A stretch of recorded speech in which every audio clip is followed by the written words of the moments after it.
down at an arbitrary time, where anyone can listen to whatever they like for their own music, because it's over. Yeah, this is the post game. Put on your own soundtrack, whatever works for you. And welcome back to the final session of Crimes of Nature. This is going to be by its own, nature, more relaxed and laid back session. As this is the epilogue, this is the wrapping up the loose ends of plots, the discussions of final acts of character arcs and things like that, as well as what happens in other NPC stories, and then we'll be opening the table up to Q&A from both players to me and audience to players and me. We've already had a couple of pre-stream questions submitted that I will be answering from the Discord once we get there, but once we get there, it'll just be open to the chat. But first off, let me just switch over. Oops, let's really load, not actual switch tab. Last time, the crew successfully pulled through, pitted vastly way above their weight class enemies against each other, as well as fighting very cannily on their own. It do be like that. The very last, it do be like that. When will we meet the four frogs? Who knows? Someday. The Hearth was able to outfight a Death Lord, an Abyssal, a highly powerful necrotic elemental, and a demon that accidentally took too big of a bite of Abyss juice and got some Neverborn in it. Through both very just cunning tactics and also being themselves. It is not the Crimes of Nature Hearth without them doing some stupid bullshit that absolutely operates outside of the parameters their enemies expected. It's a tradition at this point. Also, it got pointed out by several people that if you count Fey Gaiden as its own episode, and then all the lore sessions as their own, it was 69 sessions long, which makes me very interested. Nice. Entertained. Auspicious. The overarching pacing that I have for this is I'm going to go down and discuss the PC final story, epilogue stuff, and just kind of chit-chat back and forth, especially if there's crossover between them, maybe chime in with some NPC relevant stuff. Then I'll go down my big-ass list of NPCs, and if anybody that you want to hear about that I miss, because I guarantee you that I'm probably going to miss something, feel free to, hoot and holler about it. Several cutscenes will play in succession. Yeah. But first, of the crew to discuss what they're going to be doing in, the aftermath of the incidents, the ceaseless, unending year that did not stop. Absolute Repose. What would you be doing in the rundown and the wind down and the aftermath? So, Repose goes through the motions of a lot of, diligence that should be done on the way home from the battle. Mm-hmm. Then, gets delivered back to the monastery, crashes in his house, nothing is heard from him for a full day. And then, gradually over the next week, he revs back up to starting to do stuff. Mm-hmm. He settles on leaving all of his formal priestly stuff just situated in the house, and then sneaking out in civilian garb to spend his vacation. Because it is something that has settled into him that he does enjoy travel. Mm-hmm. He likes to travel, he likes to do things. So his span of isolation is that Brother Absolute Repose is not available, and Sam Samandar is taking a walk.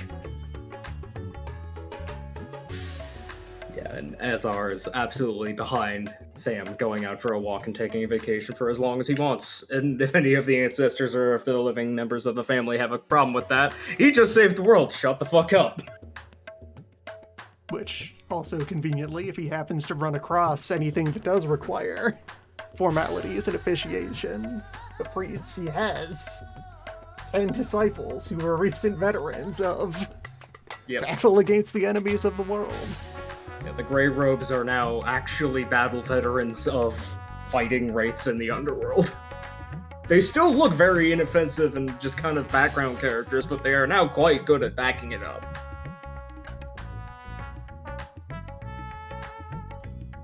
But yeah, so he spends his vacation time constantly, like, starting to re-engage with stuff he wants to do over the next 5 years, and then eventually being kind of coaxed back down to relaxing as he gradually reestablishes his, like, overarching calm of the earth.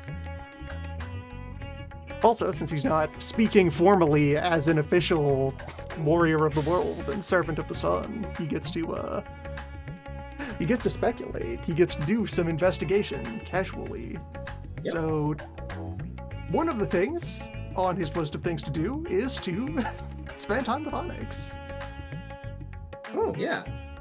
Go see what exactly happened to, like, Onyx the building, and Onyx the boat, and Onyx the new thing, and explore, like, how much continuity of existence there is between these three entities. Are they different? So to bring Onyx up a little early, Onyx the Manse is mostly just a very ornate building now. There is not much essence flow through it.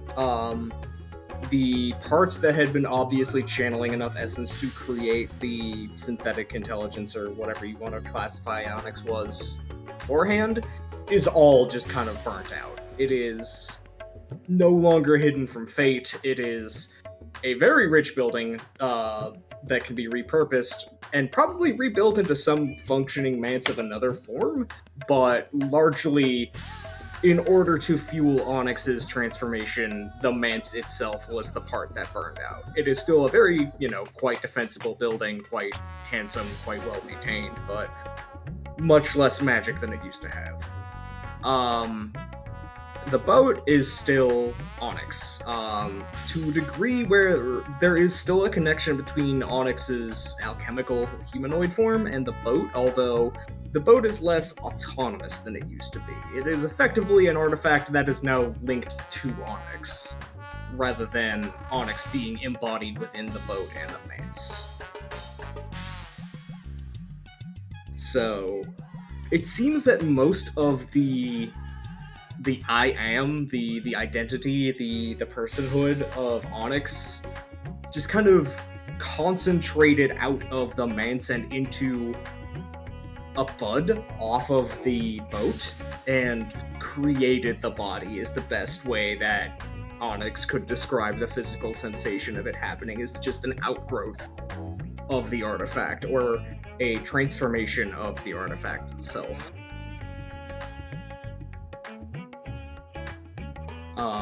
One thing that is also notable about the manse now that it has largely lost all of its magical defenses and unique stuff is that it is a lot easier to notice things that had been kind of easy to overlook via very careful occult architecture. There are some old hidden chambers that are sealed up with some armories, not anything particularly fancy or first age or anything. Just, it looks more like the remnants of practice work at a forge. And you are also able to see the old chamber where the housing of the central essence routing for Onyx's intelligence had been behind the kind of, air quotes, control room, because it literally blew a hole in the wall from overclocking.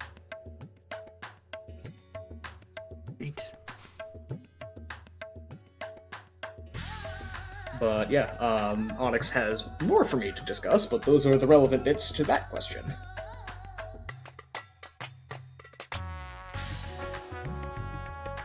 Was there anything else Repose would like to bring up as investigations, activities, etc.?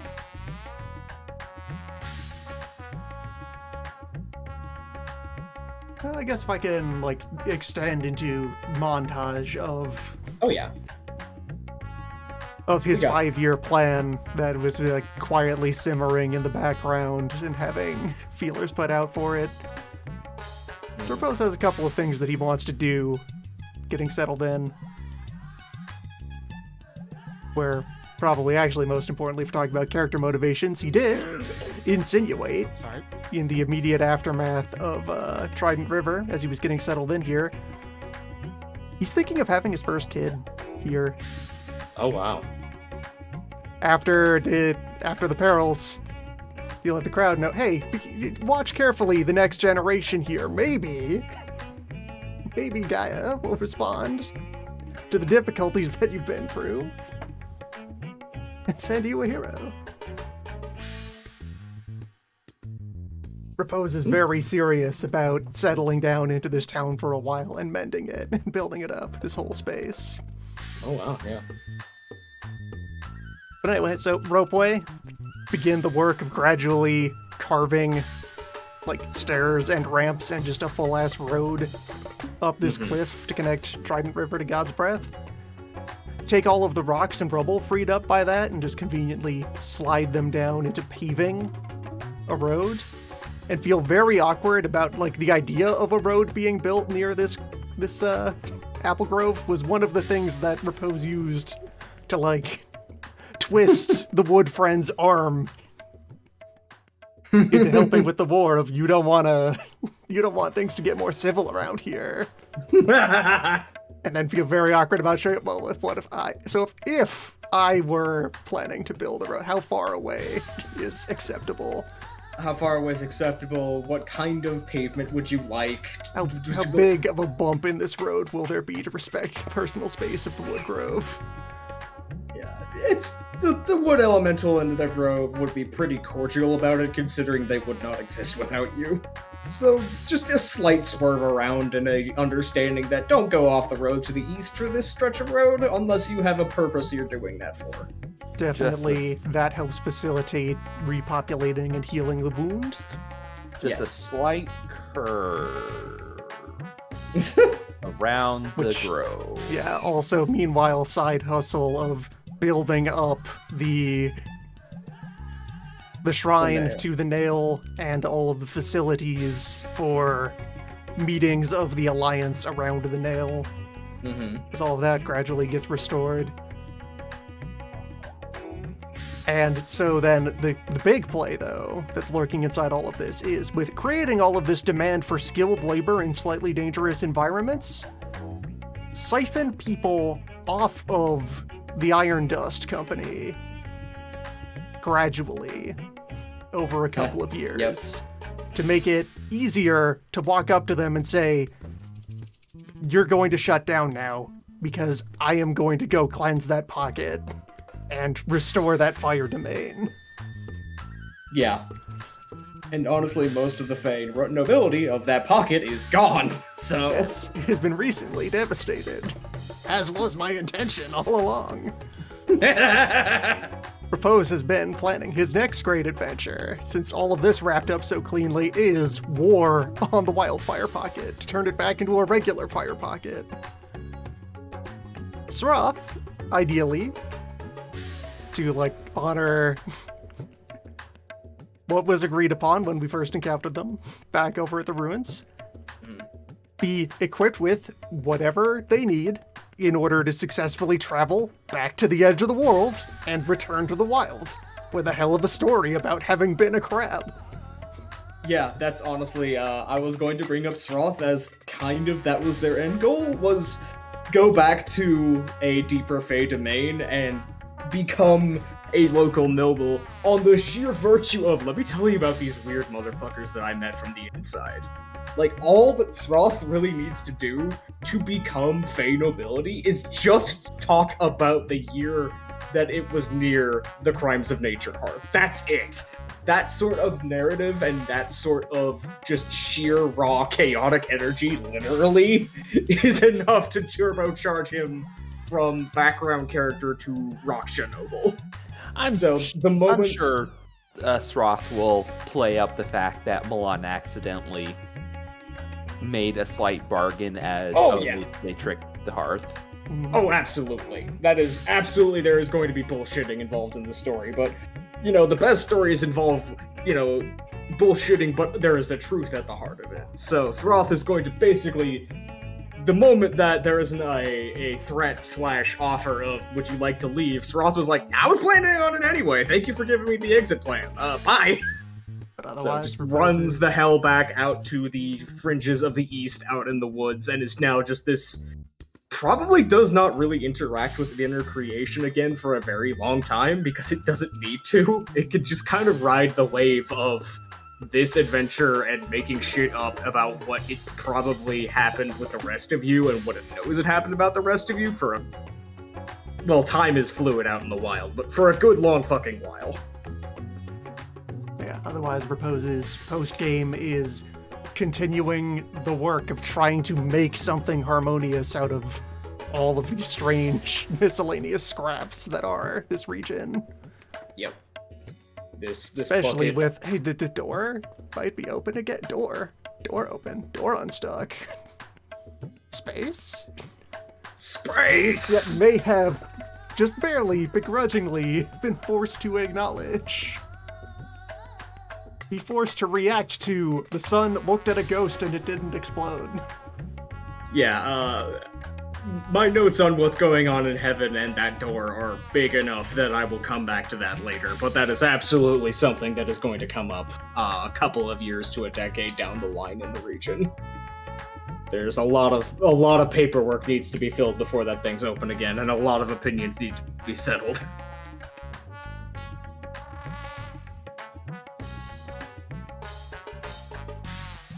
Alright.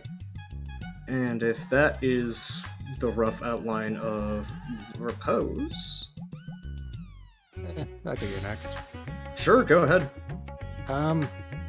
So Yang, at some point, was probably a party, right? Yeah, there's probably uncountable numbers of parties, depending on where you go and what you want to do. Yang probably just has slipped away at one of them and it's just started... It's never to be seen again, probably, honestly. Yeah, that tracks. Hearthnet would still have a connection, but... Like at this point, Yang is dead. It's fully Akumen all the time. Yeah. So Has there's probably a tribunal to be like, what the fuck are you doing? What is your intention? Okay, well, I guess we can't stop you now, so... Yeah, Yang, well, just I will say Yang to make it clear that it is Yang and not the Yakuman entity that is a dispersed divine network. Yeah, he's still Yang because they has to have someone underneath the mask, but yeah. It's probably... It probably takes a couple of years, but eventually is grabbed by the scruff and dragged up into heaven, but is less adversarial towards Yang than... Well, actually, probably a combination of more and less adversarial than the Old Man trial. Because Yang is absolutely actively cheating and actively trying to screw with the Order of Heaven, but also did it completely within the paperwork because had everyone helping with paperwork on the side and had a sidereal very quietly and tacitly supporting it. So they can't really nail Yang on much on procedure so much as they can on, air quotes, dereliction of duty. But they also realize, number one, this is someone who has had at least 2, if not up to 4 or 5 Incarna directly look down at this person. Do not, under any circumstances, do something too stupid with them. So they basically just kind of throw up their hands and be like, you know what, whatever. At least, just actively manage this stupid thing you've done a little more, and go back down to creation and do whatever the fuck you want. And if you make yourself a problem, we'll bring you back up here. Yeah, Okay, fair enough. That subject brings back to mind. So, of the team, well, perhaps all of the team would to some extent do this. Repose would maintain some kind of venue where if Yang is ever feeling like showing up and talking, he can mysteriously swoop in and appear, just Batman his way into the scene. Well, honestly, Yeah. Yang just becomes Yes, the you did. full-time 100 Kingdom Spider-Man, where just like sometimes a kid will get lost on his way home, and he'll just be like, "Okay, I'll go find him," or someone is having a panic attack because something happened, and just go walk with them, He get a would- hot dog. Over however long that it takes, while being, appropriately earthenly patient with Yang's whole Yangness, put forth the idea of if Yang wants to retire the name of Thousand Miracles Yang and rebrand as a new person in response to drastic change in his life. Oh yeah. If Yang is dead, Yang can be dead. Name burials are a thing. You can just be a different person. Yeah, maybe. That's something that just like that's like one of those plot hooks that I'll leave in the rashers of like, I'm gonna bring this character back for some weird thing. Yeah, if Yakuman may return in question marks. Yeah, and I personally, my viewpoint is I definitely see Yang / Yakuman spreading out because this is a deliberately like They're this is making an like opera. if we I go- guess basically the Yang's response to that would be like, can I be stateless officially? Can I just not have one? I don't really feel like having one. well, unfortunately for Yang, Heaven's not going to let that be an answer. But Yang can also do everything possible to be. I have a state, but I'm going to ignore everything involved with that. That is not going to get me in trouble. But to very quickly zoom out to the large map.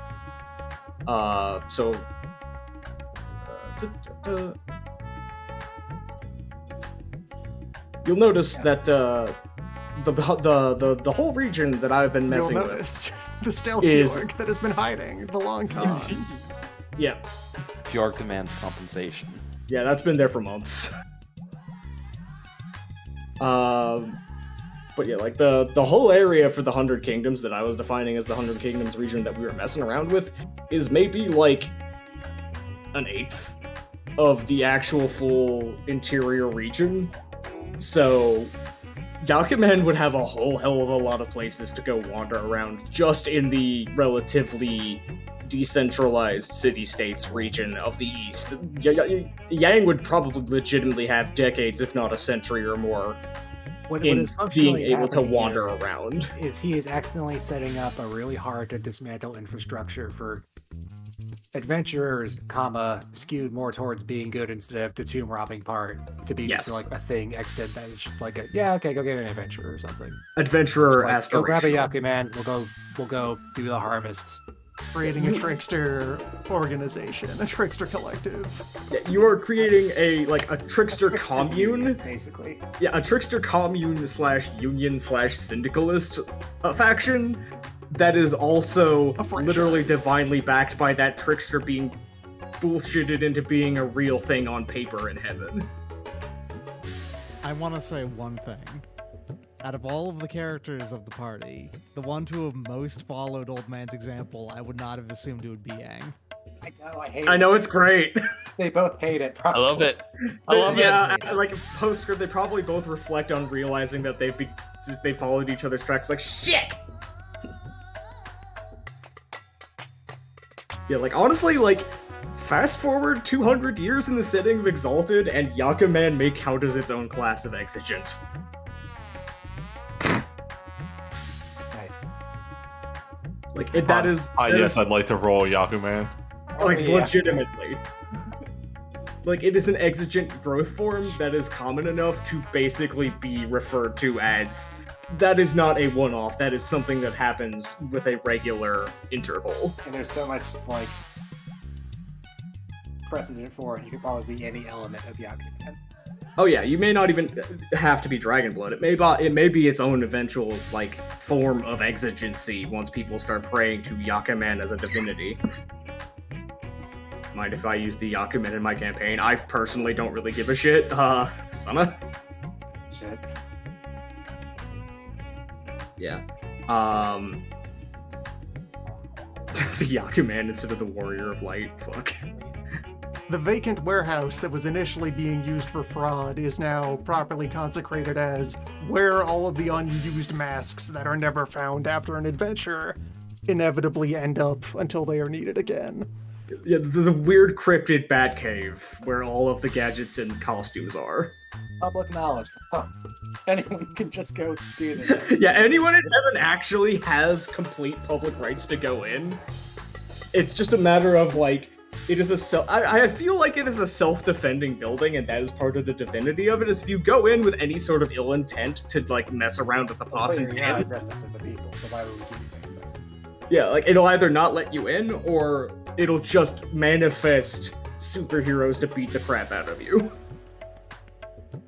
Like, just, again, Yang has more or less transcended physical form, not literally yet, but in spirit, and has just become the cryptid that Yang has always wanted to be, and can pop in and out of the Hearth members' lives when they want, and also, again, has Hearthnet connection, so everybody knows, okay, Yang's out there somewhere doing something, but... Not dead, so...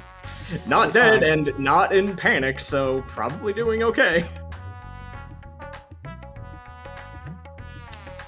But yeah, that is basically the only way I could see Yang's story wrapping up, is just kind of walking off into the sunset, a then kung fu movie, and just then turning into a weird cryptid narrative. Center space on the local adventure bingo card. Enter the Yaku Man. Or another bingo card. Okay, is this one divine, or is this one just wearing a mask? Like a fake Kamen Rider versus a real Kamen Rider. Yeah, no, Yang has basically single-handedly grasped the narrative of the Excelsi and kind of rehabilitated it entirely in the East. Yeah, you recontextualize violence you were taught unwillingly. Strange masked killers.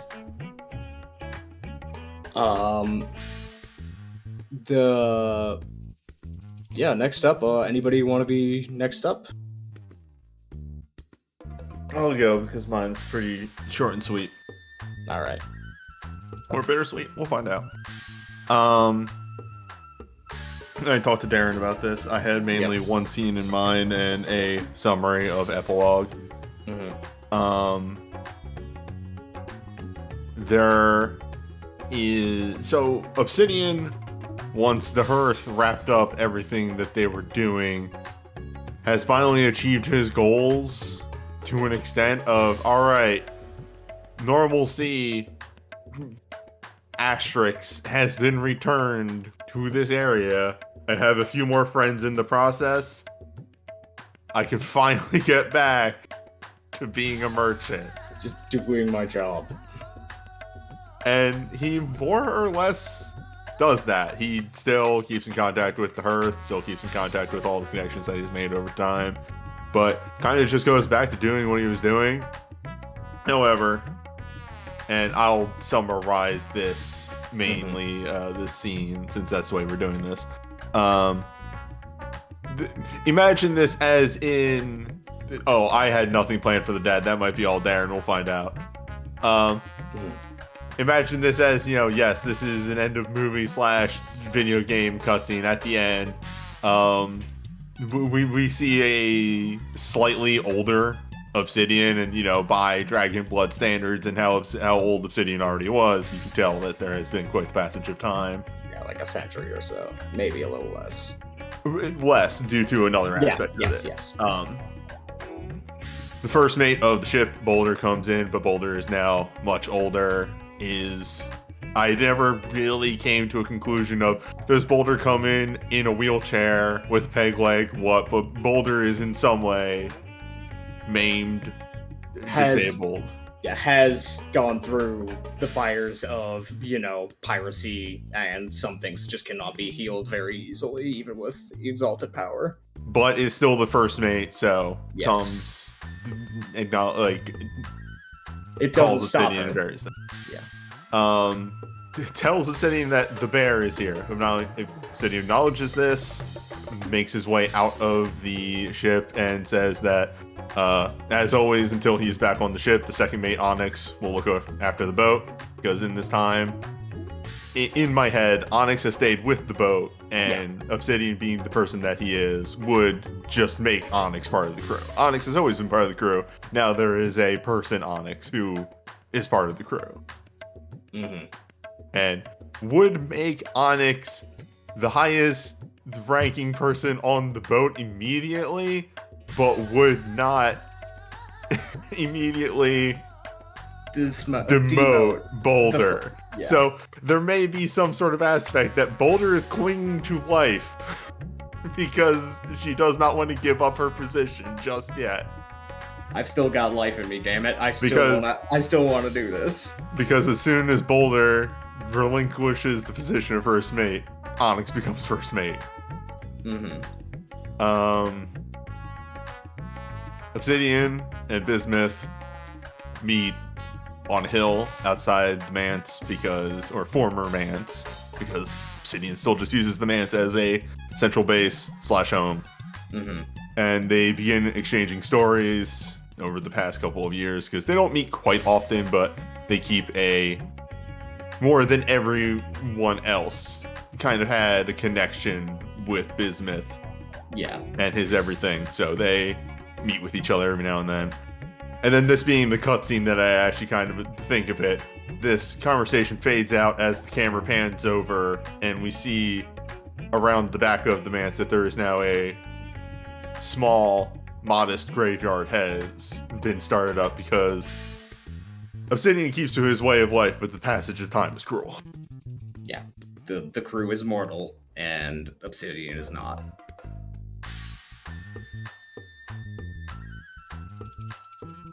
But if there is one thing that has been always within Obsidian, and has especially been underscored by the adventures within the Crimes of Nature Hearth, everyone will be remembered, and everybody will be given their memorial.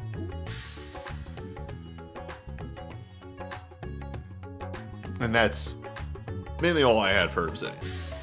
Mm-hmm. Generally, a lot of things that other characters say, like, Obsidian would always leave whatever room that Yang had used while at the manse would stay open for if Yang ever needed a place to crash. That kind of stuff. Mm-hmm. Okay. Yeah, I like that. I like that ending for Obsidian a lot. Prom, you good to go next? Go next? Sure, I can go next. I thought about this for a long time, since Angler had a couple things changed right there at the end, what with having 1,000 ghosts in the body for a bit. And I think before he went home, he would talk with Guan and Sybil and try to find out a way that maybe through Guan's thousands of birds, attach 1 or 2 ghosts to each and have them fly as high as they possibly can before letting the spirits release, because he did promise them he'd show them the stars. So one night on a very clear sky, they would probably do that. What's up? No, that hit a little harder than I was expecting. Damn. Okay.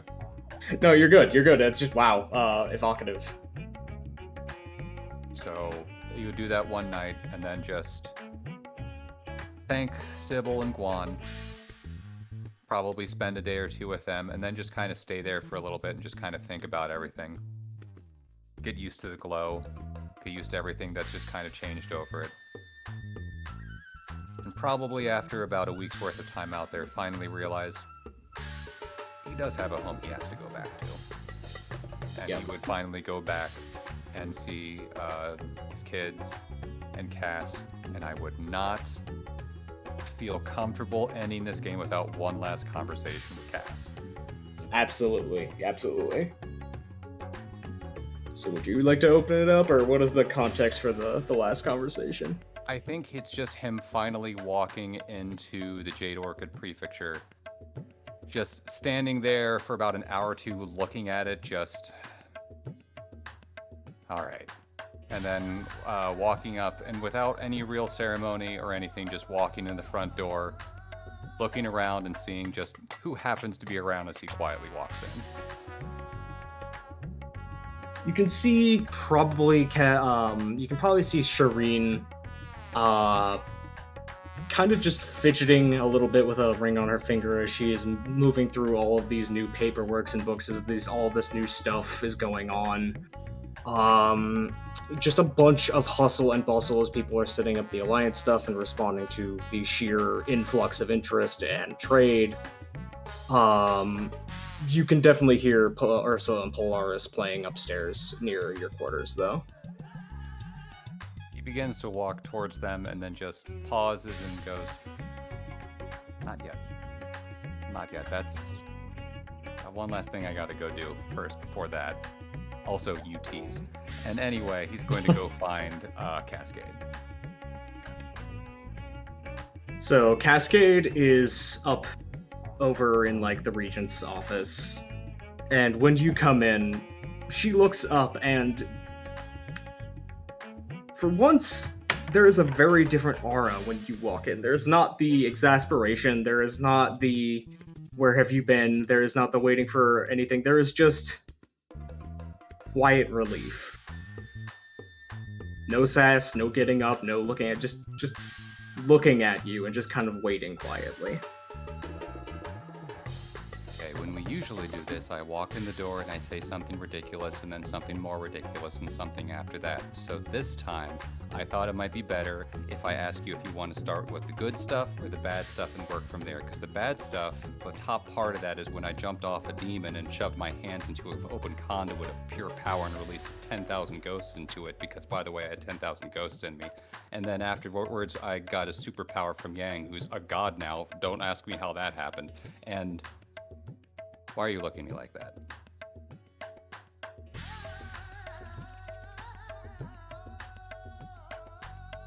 If you died, I would have gone down there and killed you again myself for what you would have did to the kids. I know. I'm glad you're back. Good to be home. And to really mean that.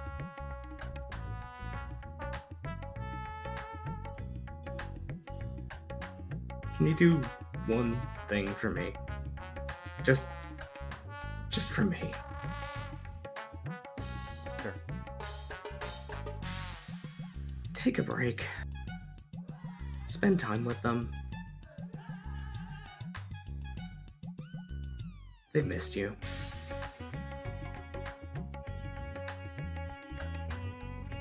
Can't promise how long, but I'll be here for quite a while. That ache, go help, is always going to be there, though. But I think the help needs to start here first. You're damn right it does. And I know you can't promise how long, but I can tell you if it's not long enough than I think it should be, you better give me a good argument. No leaving the house in the middle of the night to avoid the argument, or I will find you.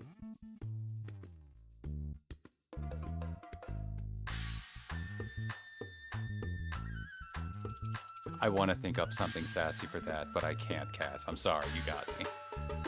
You're goddamn right I did. Alright. Now get over here. She just stands up, walks over, and just gives you a bone-crushing hug. Fire Emblem ending title. Angler spanning all scenes, eternal wife guy. For a long time, I actually thought his ending card would just be went home and was a family man. But I mean, so far I don't see why not. Eventually, like I'm talking like 10 years later, he would probably just, that urge to just travel again would kick in and he would be gone for a while. Yeah, that would probably be enough time for maybe a little longer than that, as I did. As I kind of said, I kind of left it up to chance to see what was going to happen, and I did see what was going to happen to Ursula and Polaris, and I am pleased to inform you they both exalted. Ursula is water aspect, and Polaris is earth aspect. Yeah, that makes sense. Oh man, he can't be there to watch over them when they're doing that. He'd be too much of like wanting to stop them from having time to like go. So that might be why he just leaves. Is like, Oh no, wanna Cass leave would you. hold you by the throat and like, you're not leaving for like 3 years. Oh You yeah, are yeah. not... Let them have a little bit of time, but then after a while, it's like, if he's here any longer, he's going to inhibit Yeah. their growth. Yes. At some point in the epilogue, Repose and Angler have the road trip where the two people on it like barely acknowledge and interact with each other, but they're still having a good time. Yep. Yes, exactly. They're just not talking about why you're going out on the road trip, but very much, yeah, just the energy of Ursula's like, oh god, you are way too much like I was when I was a kid, and Polaris is like, oh god, I don't know how to raise Earth aspect. Oh no. Granite Sunrise, please help. I think what he would probably end up doing, and this is one of the few things that we'll probably talk about in the QA afterwards, is he'd probably head to the far, far north and try to retrace his great-grandfather's footsteps. Because his boots are probably his, and his boots have always been the ability to walk in someone else's shoes, so he wants to walk those steps.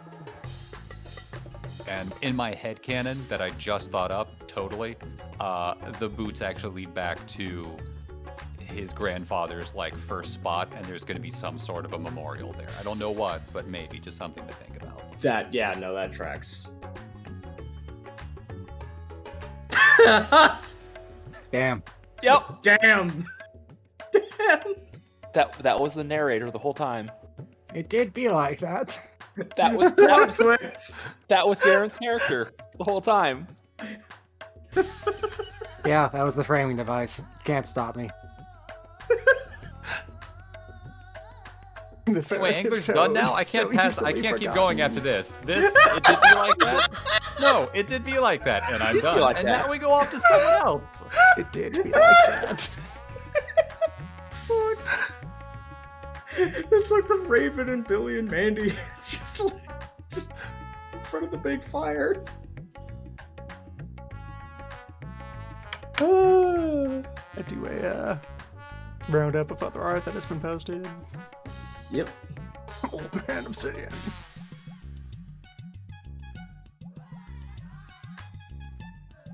Angler finally dragged home. I would prefer to go last for what it's worth. Yeah, I I think it's figured. thematically appropriate if I do. I was gonna ask Mia if you would like to go with your ideas, Yeah. because there are quite a few of them. Milan's epilogue will be partially interrupted because there's a major story point Milan's tied to. A very, very large one. What? So, not long after all the partying, Milan finds himself back down in Grey Falls, charting a boat and carrying several pottery on board, the same kind that he first came out here for. Now, I'm sure some members of the Hearth yelled at him, hey, don't run off on your own, you've got no sense of direction, Milan, what are you doing? But this is something Milan needs to do. So, about halfway down the trip back to the Isle, Milan takes the pottery, shoves it overboard as a thank you to the party crew, and makes it back to the Isle. He has some things he needs to collect before he goes home. Mm-hmm. And I pass this off to you, Darren, because what's going on the Isle?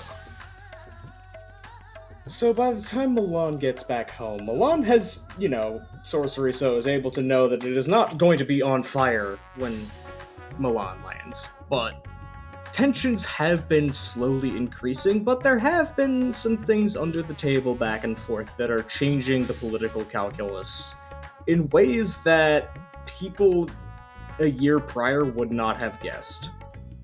First of all, the more overt movements in Thorns toward Doomoids has kind of made Ladal lurch out of its neutrality and suspicion of others. They did not immediately cast a support of who to go for. There was some under-the-table negotiation about that. Vanif, meanwhile, has a very interesting political position. And yes, the Mouth of Peace spoke up to calm everyone down or threaten everybody, and there was a bit of an unrest about that. House Venif has shifted from over-the-table, kind of overt, reaching out to other houses to make an anti-Nemen block, to suddenly going very quiet. And not in a way that immediately makes everybody suspicious, but just kind of dialing back the ambitions quietly, a bit by a bit, while reaching out to a couple of other houses. Tapet here, Nellen's there, Liddell there, and Paleps and Nemen a little bit as well.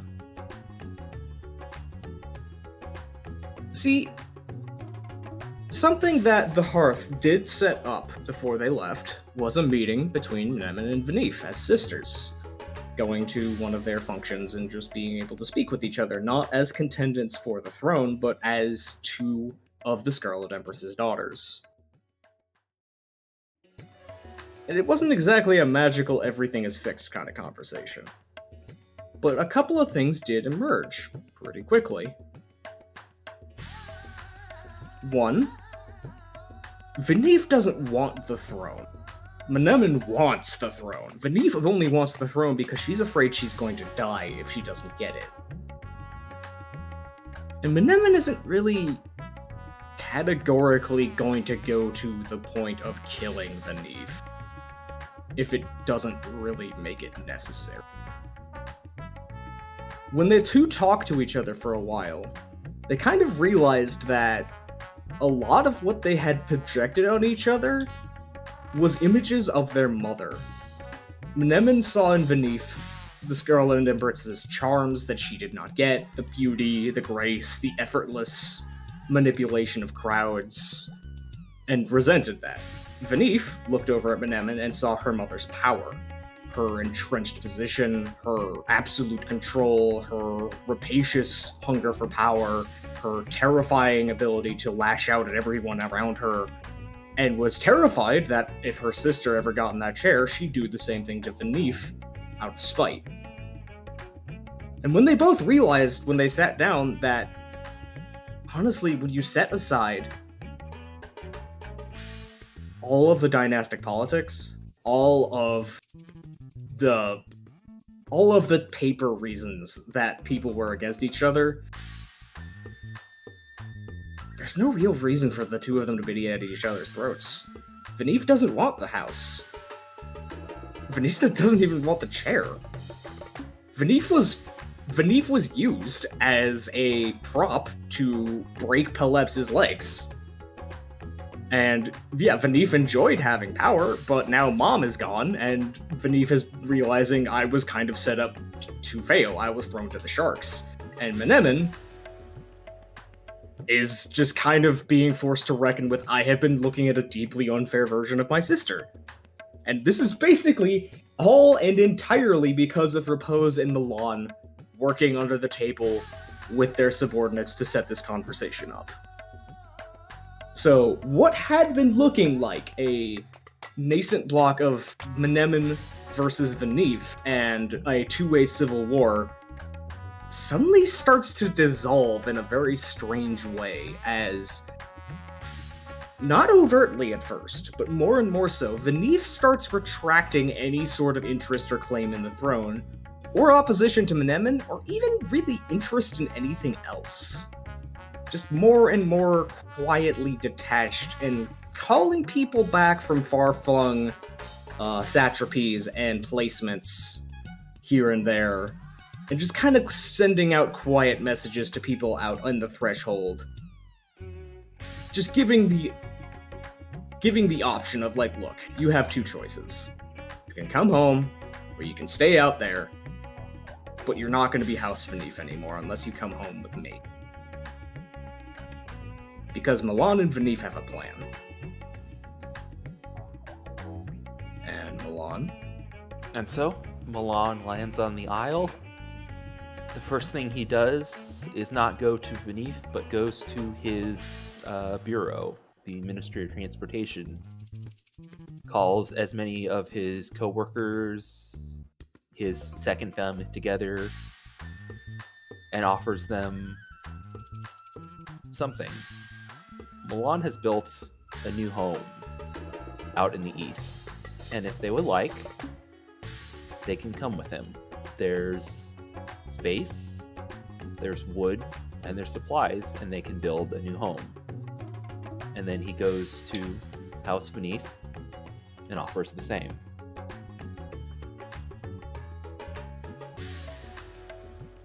Perhaps the biggest shock in the history of the Empire since the Empress's disappearance is the abdication of Venif from the Great Dynasty houses. It is one of the first willing abdications without extreme overt pressure from other houses ever from the dynasty system. And a lot of House Venif is very split over it. Venif herself and her direct family, Milan and Milan's co-workers, and her particularly loyal, direct relatives and people who follow her as a person, all just kind of agree universally, you know what, this isn't worth it. We have the lifestyle of nobility. We are the princes of the earth. We rule things. Is it worth what this is going to turn into? To really dig in our feet about that. And for a lot of people, the answer is just no. And so when their grandmother formally goes to the deliberative and renounces all ties to the throne, all official blood ties to the Scarlet Empress, and all of her family's dynastic holdings as a great house of the Empire, a whole lot of them just kind of go along with her and decide, you know what, we'll just go out to the threshold and we'll make our own thing. It's not the first time it's happened, but it is one of the first times it's happened willingly. A bunch of other members of House Venif, though, are much more unwilling to let go of temporal power, or dynastic entrenchment, or their homes, and stay.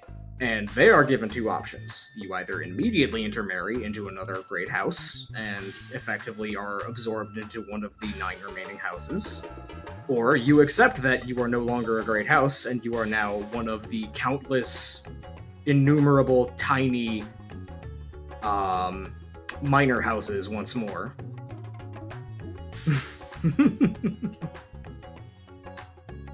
And that had been the state for a lot of people in House Venif before its creation. A lot of them were minor houses that were folded back in. For a lot of them, it is a very irritating and frustrating, but not unheard of. Just, well, we had 70 years of a good run, but we're back to being the underdogs again. For a lot of people, it's a lot more. There are some bloodlines on the Isle and not on the Threshold that are going to have a blood vendetta against Grandma Venif for the rest of their lives. And Venif knew that. She figured that would be less of a problem than having Menemen and half of the Blessed Isle have a blood vendetta against her. There was one caveat on how she would be able to make a graceful exile to leave the Isle. House Poleps wanted its navy back. All of it. Interestingly enough, the major voice against that was Menemen herself. Because Menemen, being a canny operator and now the undisputed first in line to the throne, understands that, hey, Mom broke up House Pelops for a reason. But they are one of my primary allies right now.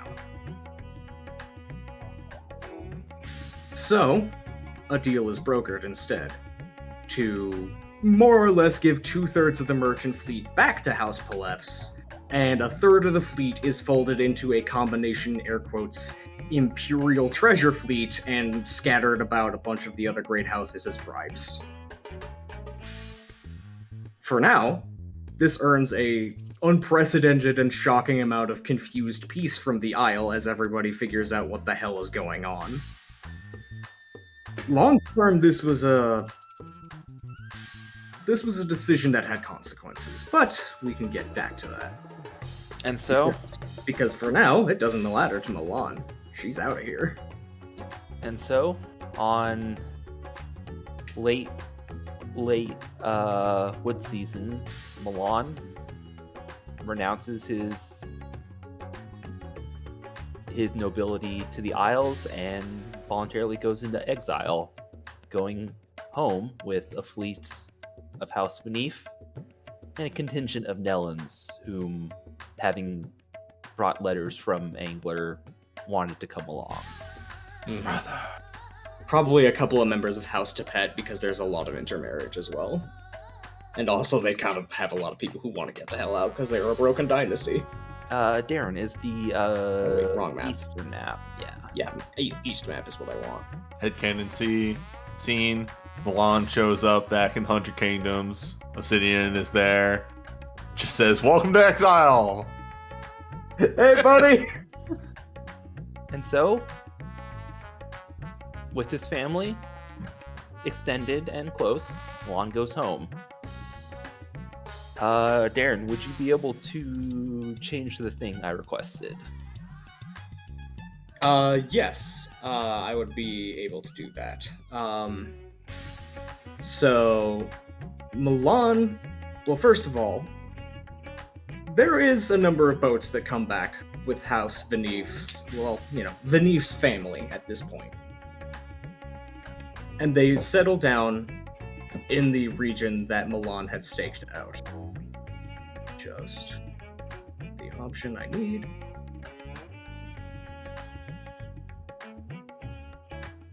But most of it is still back on the Isles,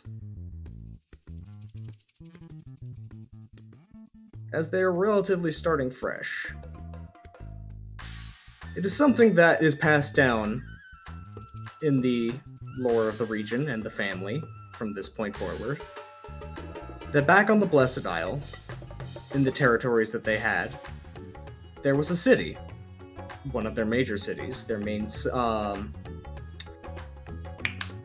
port, actually, was called Eagle's Launch, as that was where a lot of the westward going boats, especially the trade boats, were going. Here, though, and let's get that bigger contrast, no. Here, the Eagle has landed. The new settlement of Eagle's Landing has been founded in the area that was once known as the Gonzota Redoubt. And one of the first projects is a road to Great Falls. And so, years pass. We find ourselves about here-ish. Milan is hatless. Of course, he gave up his title and ministry.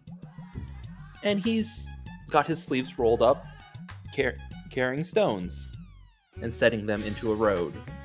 Around him, family, other members of his community, people hired on, are all building a road.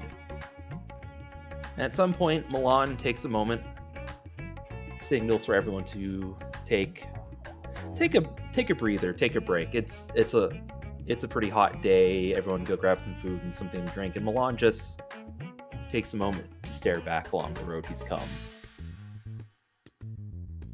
Picks at all the grime in his fingers, pulls a flake of stone out of a ring in his finger, and just looks and thinks and smiles. It's a long road, and you're not done building it. Oh, Milan's mustache. Milan has it tied behind his back, so it's not draping into the dirt and stone. It's still quite long. Milan somehow looks like one of those generic, very iconic Japanese thieves with like the bag wrapped around the nose, but it's the mustache. God.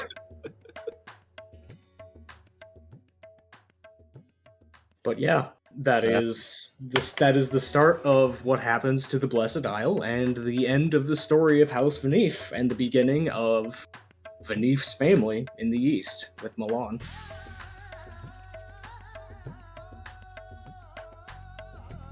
Okay, I'm not gonna die. I'm very happy that's how that scene ended, because I literally, somewhere in the back of my head, I was like, alright, is the scene just gonna end with Milan getting assassinated? No. Like, And then Weaver shows up and snaps his neck off. It's very dramatic. no. Like, genuinely, y'all did the Realm Isle so well to set up and identify the actual problem that was leading to that vector of civil war just being these two daughters of a narcissist have fleas and are projecting on each other, and disarmed that entire angle of how the civil war starts stopped. That's not going to stop the war, but it stops that way the war starts.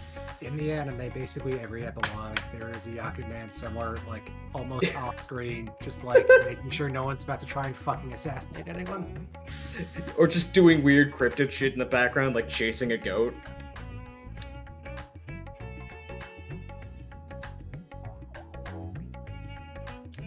Sorry, Anyway. Oh, that's good. Putting in the roads Milan builds in his life. Yeah, Command is now being chased by the goats. The tables have turned. Anyway. Old man. Old man has one request before he's put under extensive house arrest. Mm-hmm. And that's basically the request that someone else also be placed under house arrest. Alright.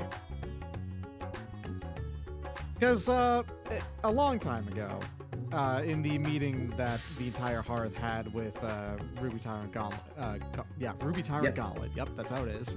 Mm-hmm. Old man, in his new state, offered an accord, and actually like a plan, to possibly give him a way to shut out the whispers that he was experiencing at all times. This is no longer necessary, from what I understand. Yep.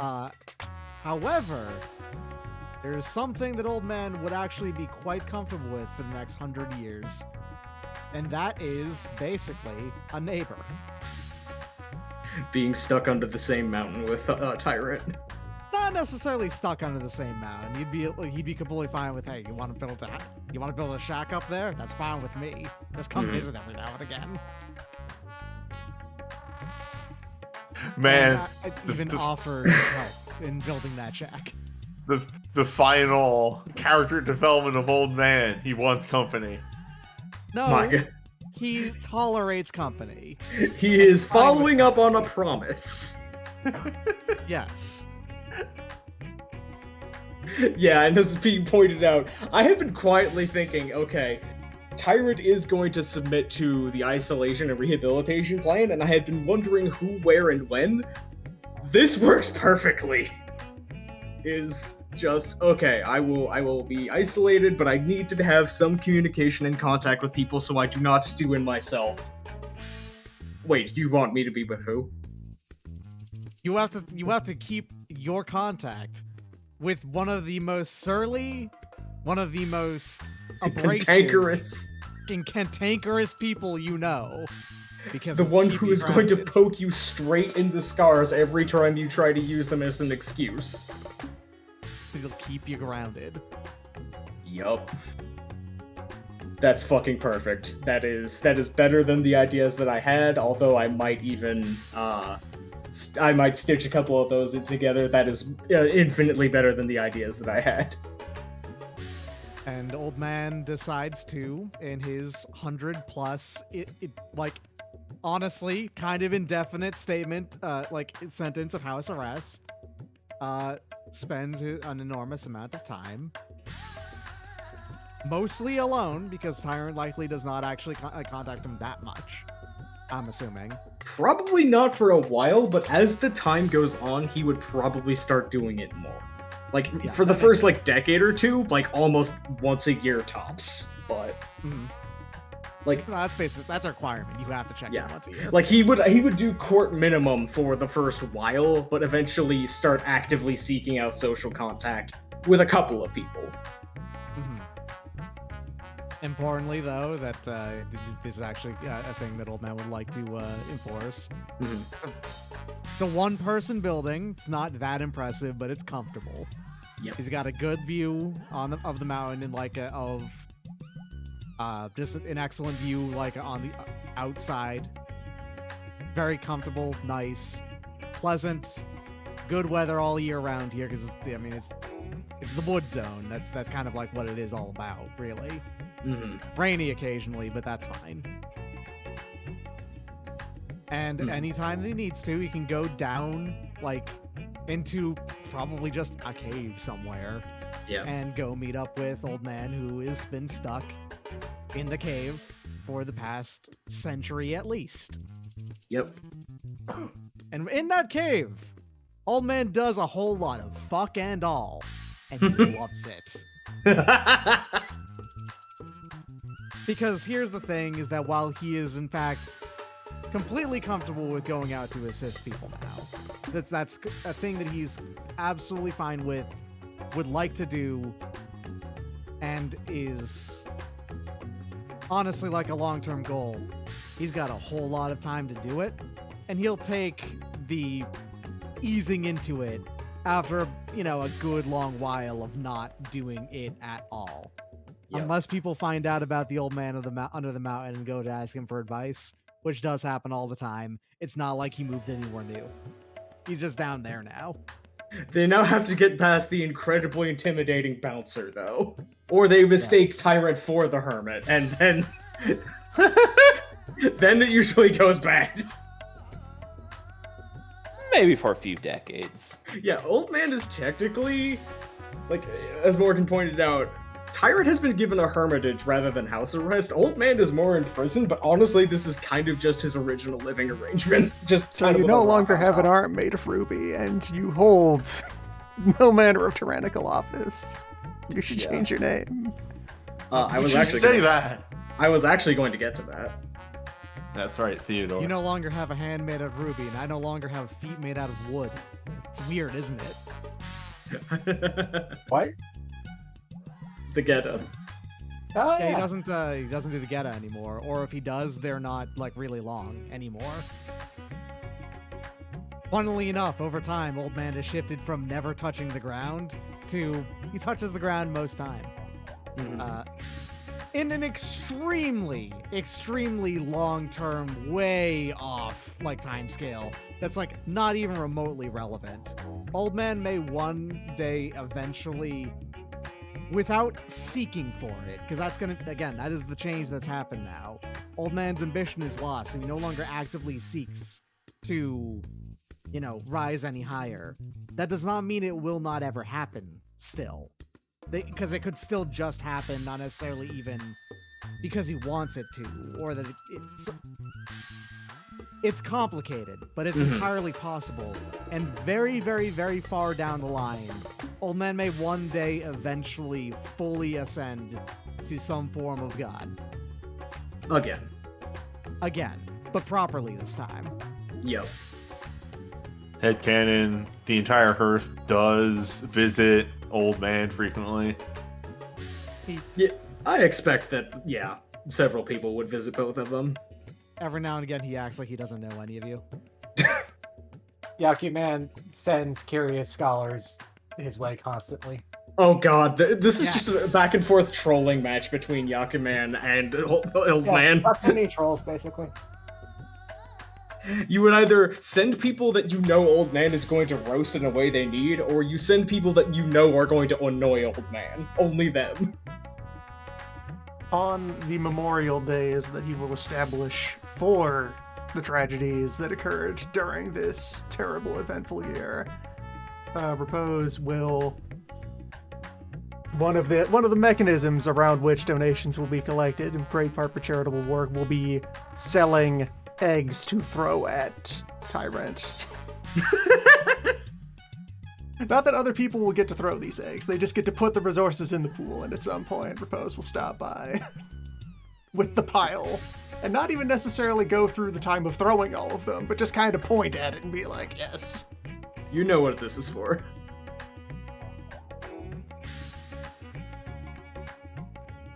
During one of these times where Old Man tries to pretend to not know Obsidian, he pulls a mahjong set out of a cloak, slides it across the table.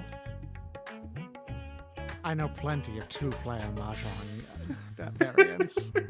Or... Hey, Tyrant! You want to play some Mahjong? Fine. Unfortunately, it seems like we're playing Sama.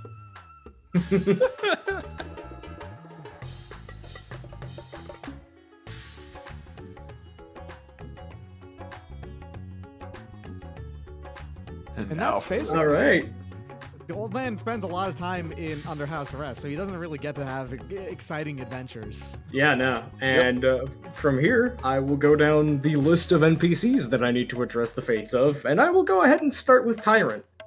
As mentioned, none of the name adaptation that Tyrant had applies anymore, and is trying to create not a denial of who he was, but a trying to reinvent himself. So he has given himself a name in his isolation. It's very simple. Pyrite. Fool's Gold. That is... yeah. Oh, that is going to tickle old man like endlessly, because it's like pyrite and copper. Yep. It's a good duo. They're both colored metals. Yep. The thing that I eventually see is that like 95 years down the line, old man and pyrite kind of end up in a Frog and Toad are friends kind of situation, although less obviously gay. I mean, maybe in old man's case, but yeah, no. Less gay for each other. Yes. Yeah. That's what I meant. But yeah, Pyrite is a name that he is adapting for himself, just basically to keep himself willfully humble of, I am tarnished gold, and I was kind of a moron, and by kind of, I mean extremely. Most of his time is spent in isolation for a very long time, very extremely begrudging reaching out for court-mandated contact with old man. And after some discussions with old man actually start to find some ground in terms of productive level of roasting that makes Pyrite think, and that starts to echo out through communications and stuff, someone else shows up to the shack. The first person to visit the shack that is not old man is Shireen. Shireen with Shayakan in tow. Shireen shows up with books, with religious studies.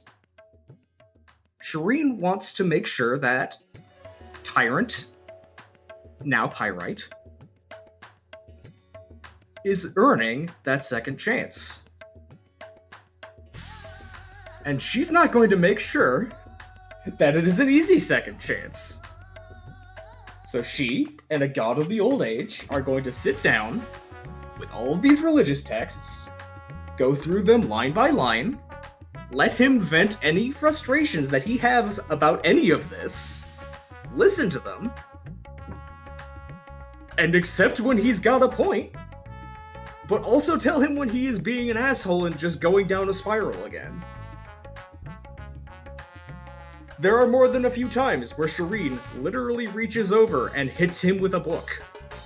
And he just sits there and is like, yeah.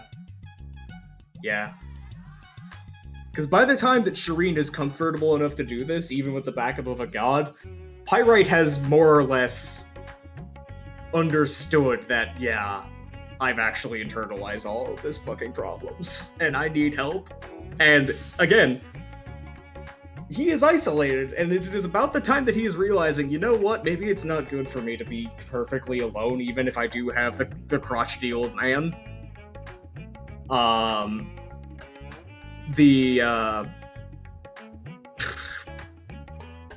Shireen is just very fixated on the moment that Shireen learned, oh wait, a lot of this was from religious despair? Mood. But I didn't kill people. So let's work on that. Let's find the problem here. Let's find where you made the stupid decision, and we'll make sure you never do that again or I'll kill you. So yeah, Shireen just kind of makes a very quiet, hermetic religious study group, in a sense. And every once in a while, maybe like once ever for most people in the region, they will come by and they will look at the monster that nearly destroyed the region. And for a lot of them, there is no forgiveness. There is no time of years has made this less good. It is more that they are looking at him and they are knowing that they can safely express what they want to say to his face and leave and not get killed. And know that it might actually do something. And even if it doesn't, they don't particularly care. For some, though, there's a bit more of a rapport. For example, Koi Invictus actually shows up and has a grand old time screwing with him. Quite like Old Man. Because the moment Koi hears that Old Man is under house arrest from heaven, she's laughing her head off, but also furious because that means that, man, now I can't actually have him just drop in and annoy me. And I didn't realize I was going to miss that until that stops happening. So I'm gonna come over there and make myself both of their problems. So, just over probably at least a century or longer, the Exalts and the long-lived people of the region begin to reach out to Pyrite. Not in terms of, like, we accept you, but in terms of, like, alright, you've been sitting on a mountain doing nothing for 100 years, and the people who've been talking to you more regularly seem like they are giving you a shot. Alright, what's your deal? I'm going to at least listen. And that is the best that he can hope for, genuinely. It's like, unless you stretch this out for, like, generations of dragon-blooded, that is about as far as he is going to get until he starts making personal reparations. And that is basically where I would stop writing the story, is that he is let out of his house arrest, he is let off the mountain, there is no one in living memory that personally despises him, and he is able to go out and both address their ghosts and address the legacies of what he did. And that is long-term the best that you can have from him after literal decades, if not centuries, of meticulous work from multiple people who realize that this may suck, but he's not going anywhere. Ever. We do need to address this. Local shit-ass dead dude. Yes. And Shireen, again, first one to realize that. Second up. And also frequently offers Shireen weird interpretations of religious like items and thoughts that he's come across over his many times. As the years go by, Shireen is way and more willing to listen to the weirder interpretations.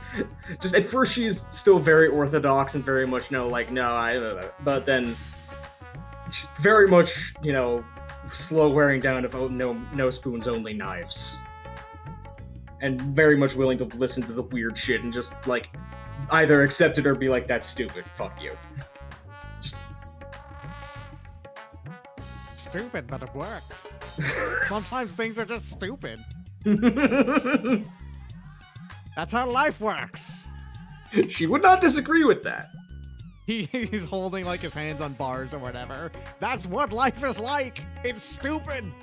Shireen would not actually have any sort of opposition to Old Man's way of getting to divinity. It's the specific philosophies Old Man has about how heaven works or should work that she would be like, no, wait, hold on, that's stupid. It would not work that way. The second NPC, after we've run off the ones we've just talked about, Bismuth. Bismuth is one of the only people in the region that doesn't ever go to see Tyrant. Literally ever. It is a hard sever. I am never seeing that man again. It is, the best way that I can describe it is, this is going to be an experience that some people, I'm going to be speaking from somewhat personal experience, and I'm sure a lot of people will be familiar, is, that's great that you're having a good time and you're becoming a better person. I never want to see you again in my entire life, and don't you ever walk over that line. I'm thrilled for you. You stay on that side.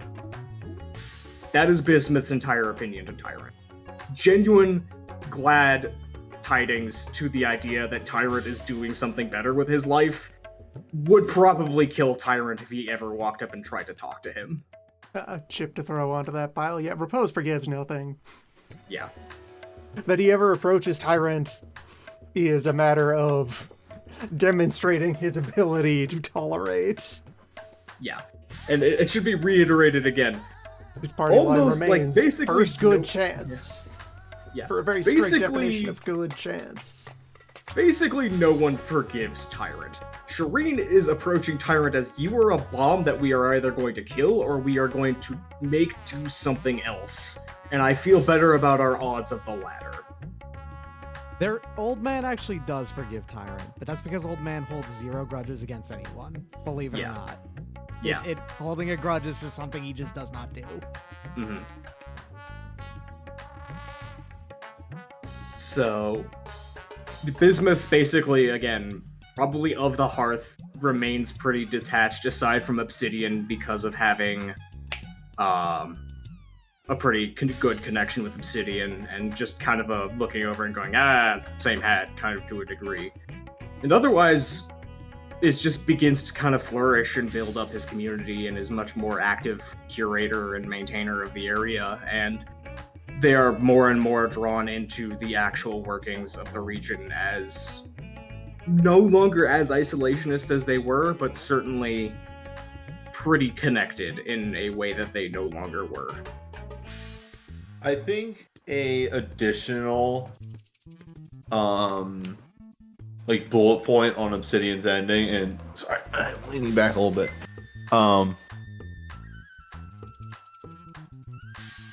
Obsidian, for the rest of his existence in the 100 Kingdoms, would also go out of his way to make sure that no disaster ever happens to Bismuth's village again. Again, it is a thing. It is in the same sense of like, yeah, same hat. Of like, okay, I'm gonna make sure you never have to go through that.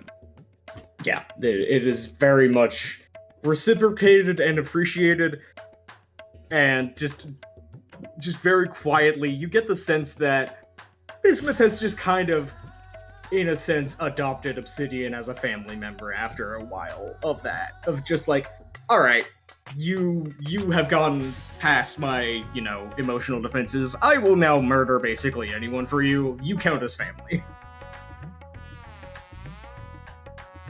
As always, same. Yes. Let us go back to 100 Kingdoms map as I go through the list, because this is going to be a little while, because I made a lot of NPCs I need to address.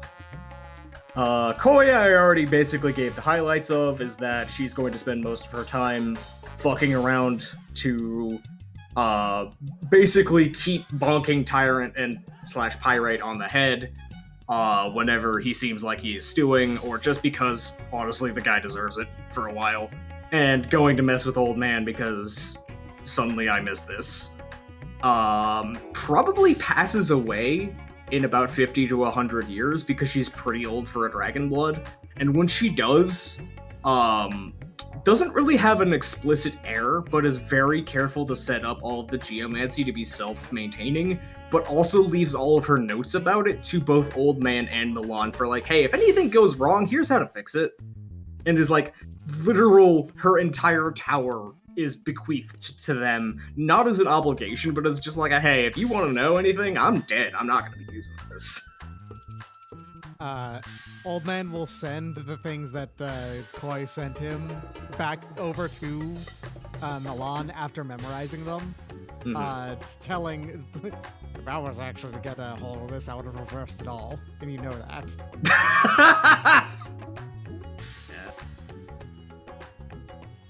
Why does this strange old man living under a mountain keep? I don't know who this is. Steel-tearing bureaucrat. Character that I really wish could have gotten more screen time, but again, the way the plot worked out, y'all didn't really go up to the God's Breath River too much. Kind of keeps on keeping on, keeps maintaining the ropeway into the stairway as it is built out, creates a much more diverse and robust trade network between the two of them, and just kind of continues to be one of the anchors of stability in the region, and building outwards. Steel-tearing bureaucrat has a long life ahead of them, and more or less has been maintaining a functional, quite stable environment for long enough that, barring outside interruptions and shenanigans, not a lot is really gonna disrupt that boat, so, they're just gonna keep going.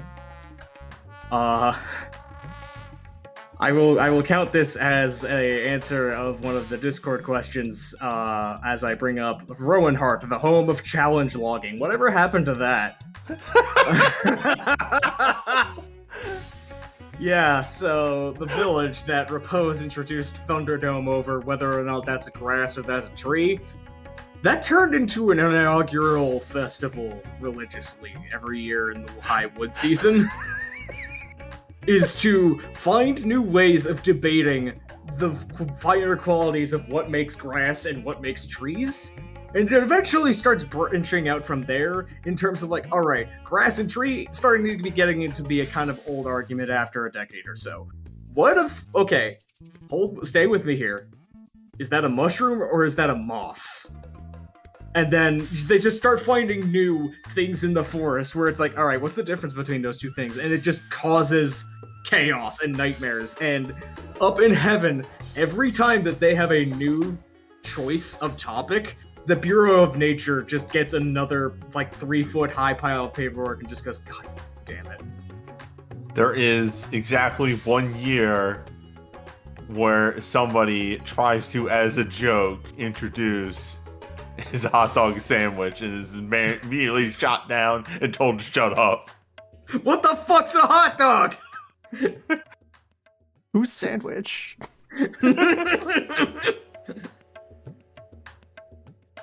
Back at the nail, Shaya Khan is doing a lot, honestly, because Shaya Khan, as part of all of the grifts and arrangements involved in working in the new pantheon of the area, is kind of one of the big top gods by virtue of both age, power, and portfolio.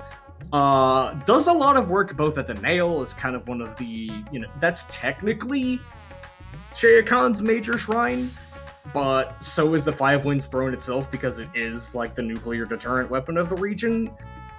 And any given new archaeological dig that has some sort of fantastic weapon in it, Shaya Khan's immediately there, just like literally poof on the spot.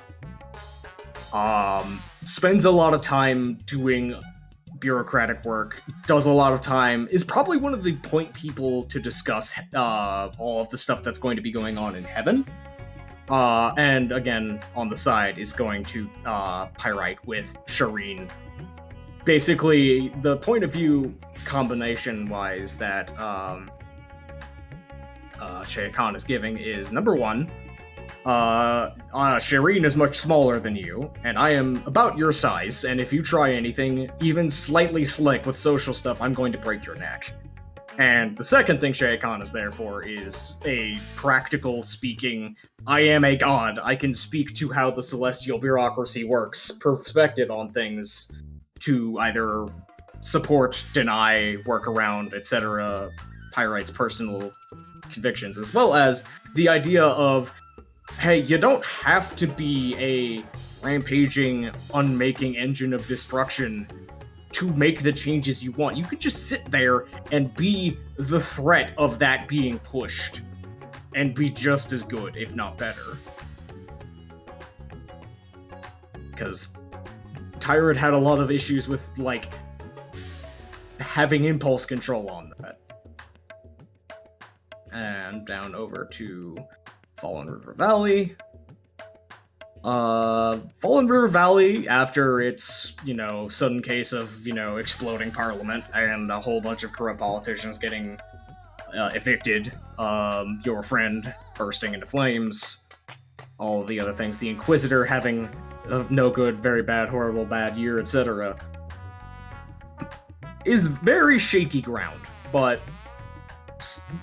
spends the next probable decade or more stabilizing, largely. Rebuilding its government, reassembling parliament.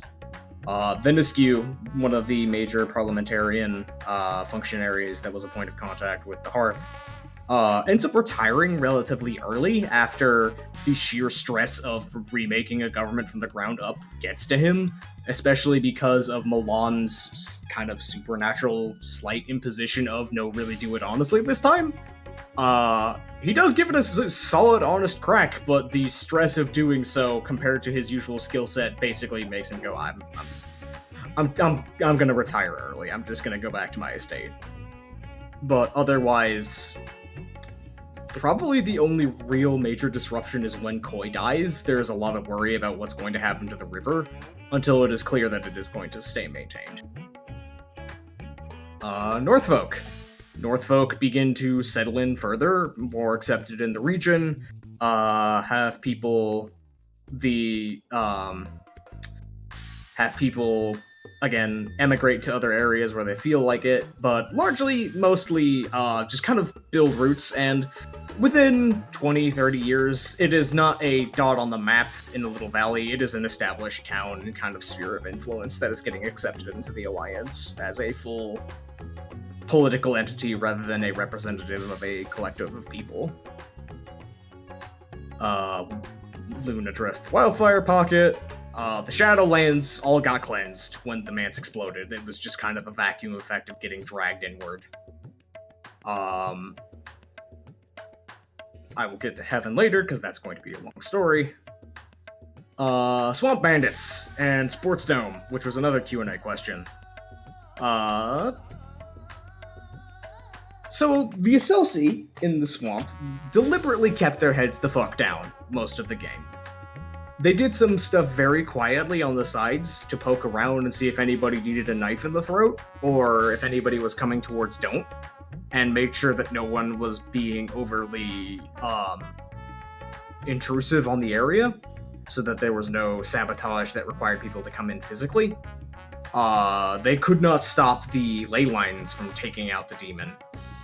But otherwise had mostly just been quietly chilling and kind of both proud and frustrated with Yang of just like, that owns, but also please, that is loud. That is very loud. Louder. Go louder, though. Once it is clear, once the realm kicks off, that they don't really have to worry about the realm, they do open up, especially once Don't is cleared, and God, that is very good art.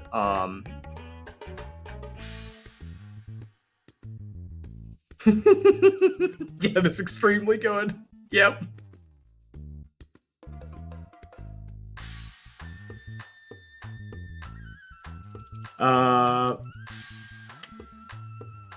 The threat of Thunderdome in sports is made a reality, basically, in the Swamp Bandits. Once it is safe for them to actually participate in society, once the demons are gone, the infernal Malthian corruption has been mostly settled out. They don't have to worry about getting whacked for being the Excelsi. They still don't really advertise that. They're just a bunch of swamp weirdos, but they openly come up and be like, yeah, we've been living out here for a while. Yeah, we've been kind of doing banditry, but can you blame us? Look around. But they pivot their economy, for one way or phrasing it or another, into, hello, would you like to sports? And are a strange but beloved fixture in the future of the region is just those weirdos who do very...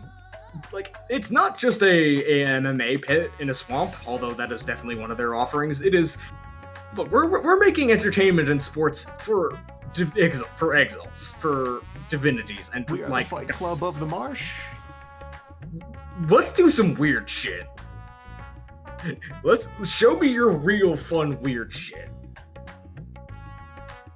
Crocodile God is still God of the Swamp. That never changed. That is... Croc God is going to be vibing for a good long while.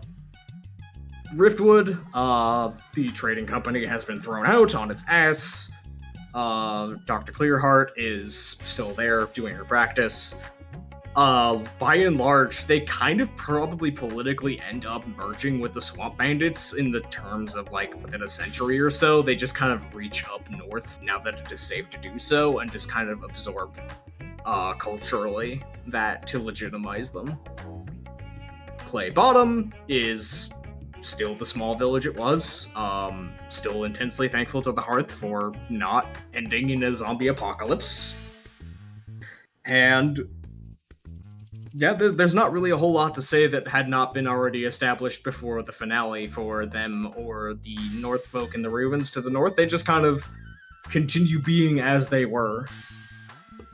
The lady in the cabin with the gun from the first session, I did not really have more for. She's just going to still be the weird gun cryptid out in the woods.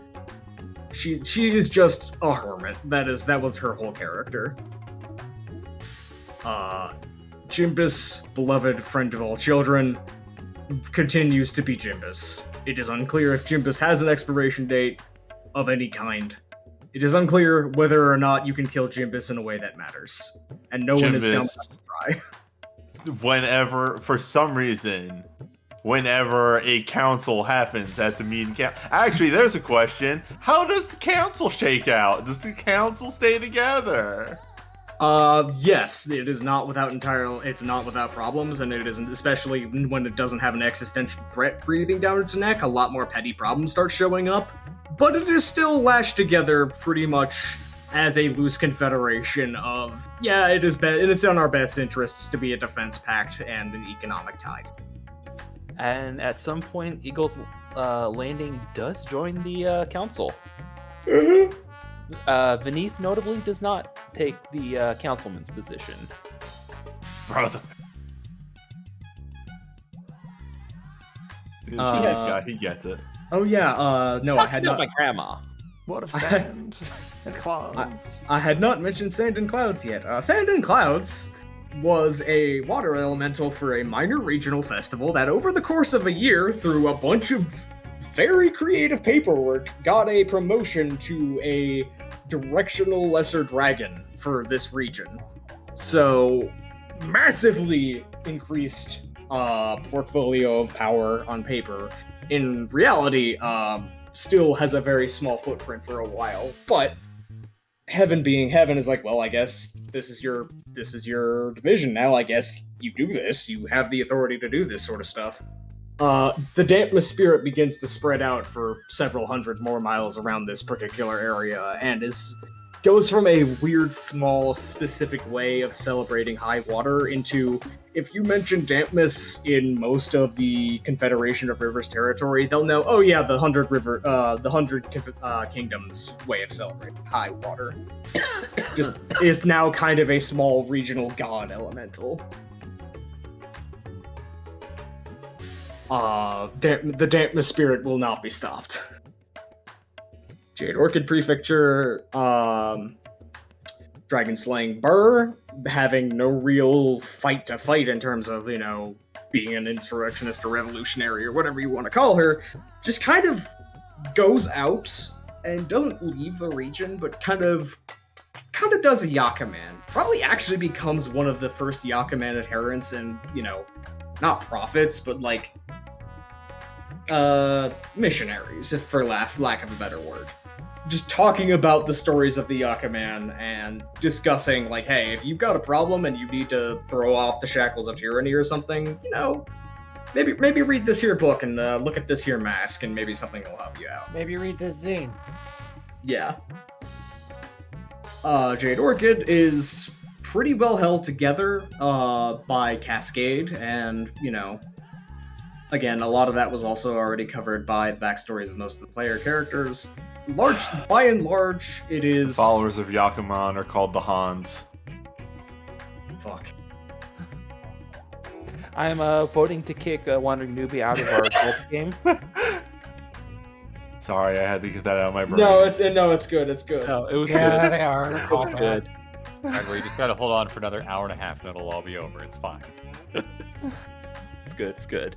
Then, Trident River Valley was, again, pretty largely covered by Repose's backstory, or explanation for his 5-year plan for the area, and then reaching outward would be under Repose's auspices. Skimming through character list again, real quick, because the last 3 things on my mind are there, but I want to make sure I'm not missing anything. Eshe, the mercenary captain in the Jade Orchid Prefecture that worked, you found her originally in the Geyser Zone, has basically settled in as being part of the military. Party boat. Party boat is absolutely still hooting and hollering and having a grand old time out of here. is now kind of a fixture of the underground rivers and swamps in the underworld. They have a lot of clout, maybe a little more than they actually deserve, for being involved in a fight on a Death Lord that did not involve all of them getting murdered. But they don't really do anything with it. They just kind of go around being like, yeah! Just kind of going around causing problems and messing around with lower ghosts and Nephrax and wraiths and things like that, and just a 50-50 split between just causing problems and solving problems. Just kind of the perfect skeleton vibe. Let's see. So, the skeleton appeared. Yes. Bismuth, steel, granite.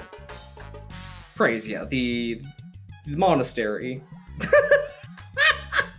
Holy shit. The monastery of the Vigil has a lot of theological stuff to work through after they realize that it's not just the ghosts that got looked at, that got taken off the Creatures of Darkness list. It is anyone in the Vigil who practices its spiritual tenets and believes them and dies with the faith and is in the family is not a creature of darkness if they're a ghost. Period.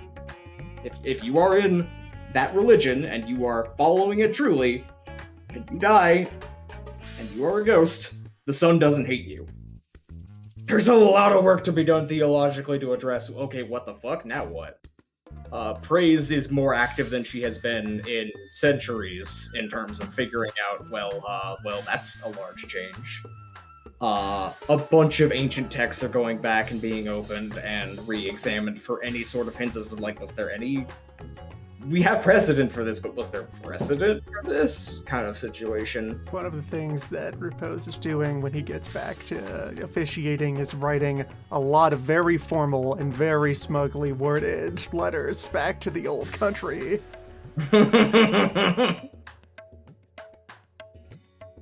About certain aspects of their shared history.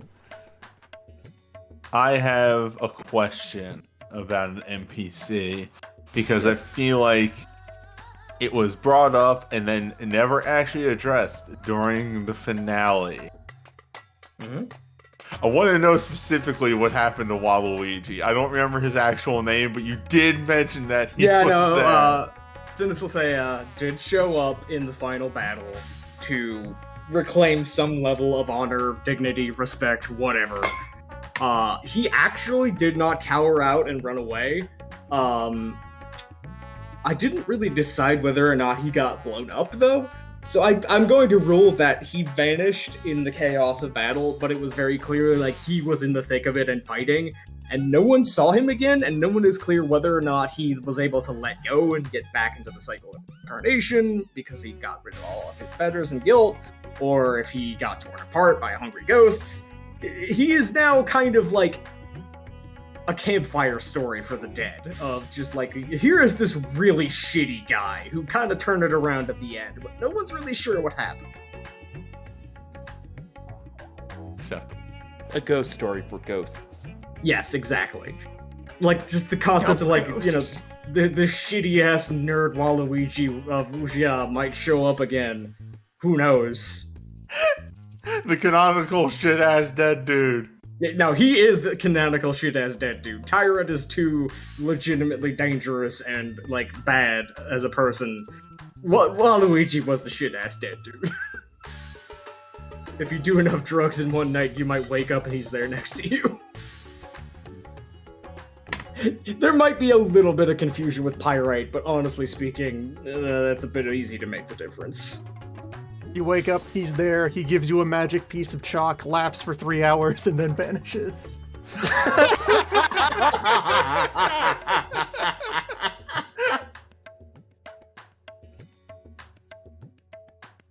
Okay, so yeah, last NPCs to address here before I go back out to the Isle and then Heaven. Sybil and Guan. Sybil knew when she was fighting the Hecaton Kyre that at first it was mostly just, okay, I want you to hit me as hard as you can. Oh man, this thing can hit me as hard as I can handle. Oh, this is exciting. Oh, this kicks ass. And just spends a while having the shit beaten out of her and enjoying just, oh, I feel alive again. I'm actually kind of afraid that this might kill me. This is the best I've felt in a long, long time. And eventually, very begrudgingly in her own way, realized, okay, I do have to, like, get rid of this, because if I try to leave, it's not gonna leave me alone. She did eventually just kind of drop it, and I will say here, because it never got to the point where she showed up in combat on screen, she only had 2 third circle sorcery spells. She was a relatively recent third circle sorcerer. Her main one was I don't remember the name of it.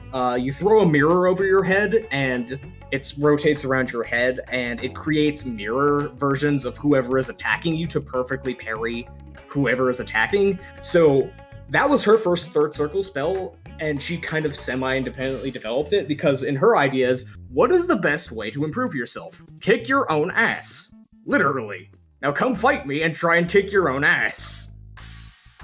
The second one was total annihilation, because, as mentioned in game, she's been to Malpheus before.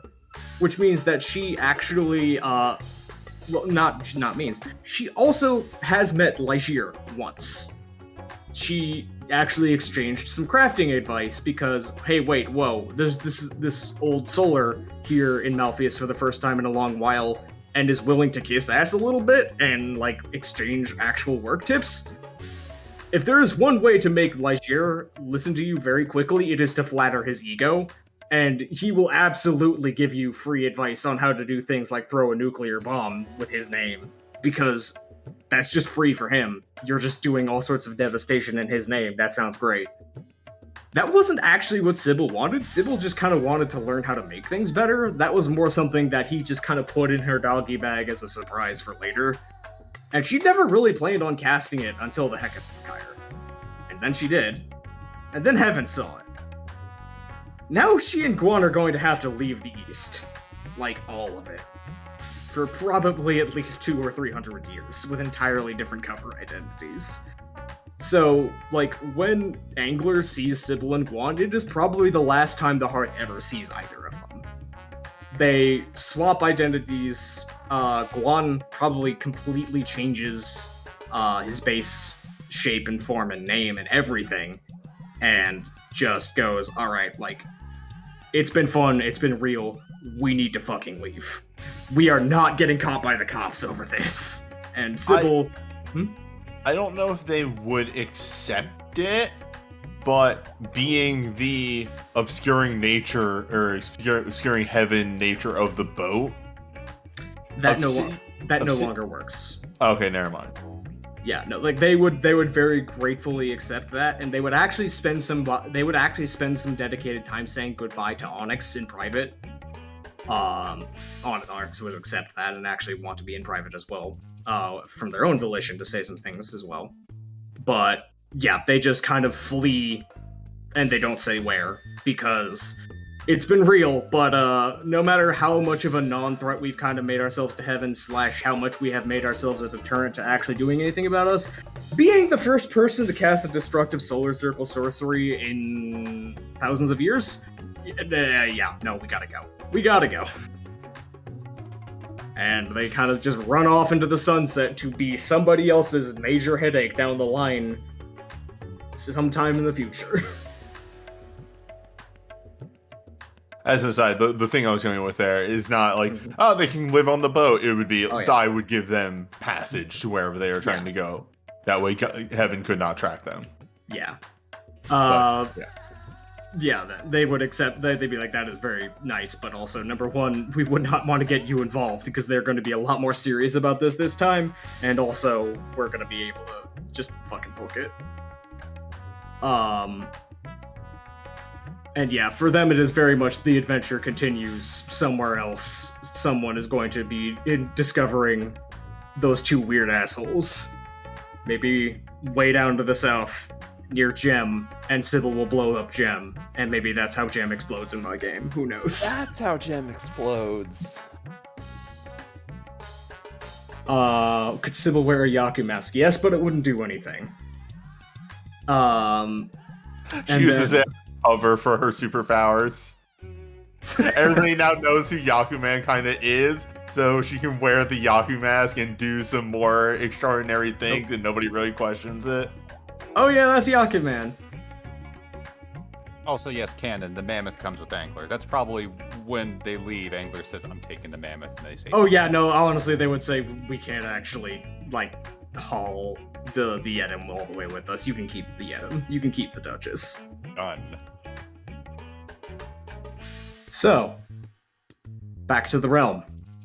As the open question is, what the fuck happens to the realm? Well, with the way the players handled it, there was no way beyond absurd bullshit that I had no accounting for to stop the Civil War. But you did damn good a job as delaying it and making it a different plan than I originally had that you possibly could have. So, well done on that. House Vanif ceases to exist as a political entity. Paleps kind of schlurps up into this area, as well as Milneman schlurping up over into here. But the big catalyst is about 5 or 10 years after Vanif leaves the Isle. House Paleps, with its navy largely intact, is running completely wild out west. The parts of the navy that Vanif tried to call back, and they were like, nah, we're good out here, are being completely overrun and just elbow dropped and conscripted by House Paleps. And everybody else is just kind of looking at Paleps and going, that's a block I don't actually like being that big.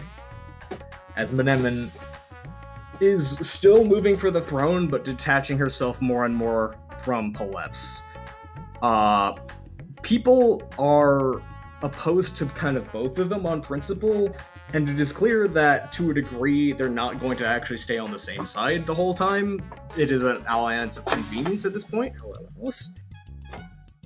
So the next frontrunner to show up once Vanif is gone is Cesis Rainia, who did not actually get much airtime in my game because she is noted in the text to be very quiet and very meticulous. She's the head of the spy.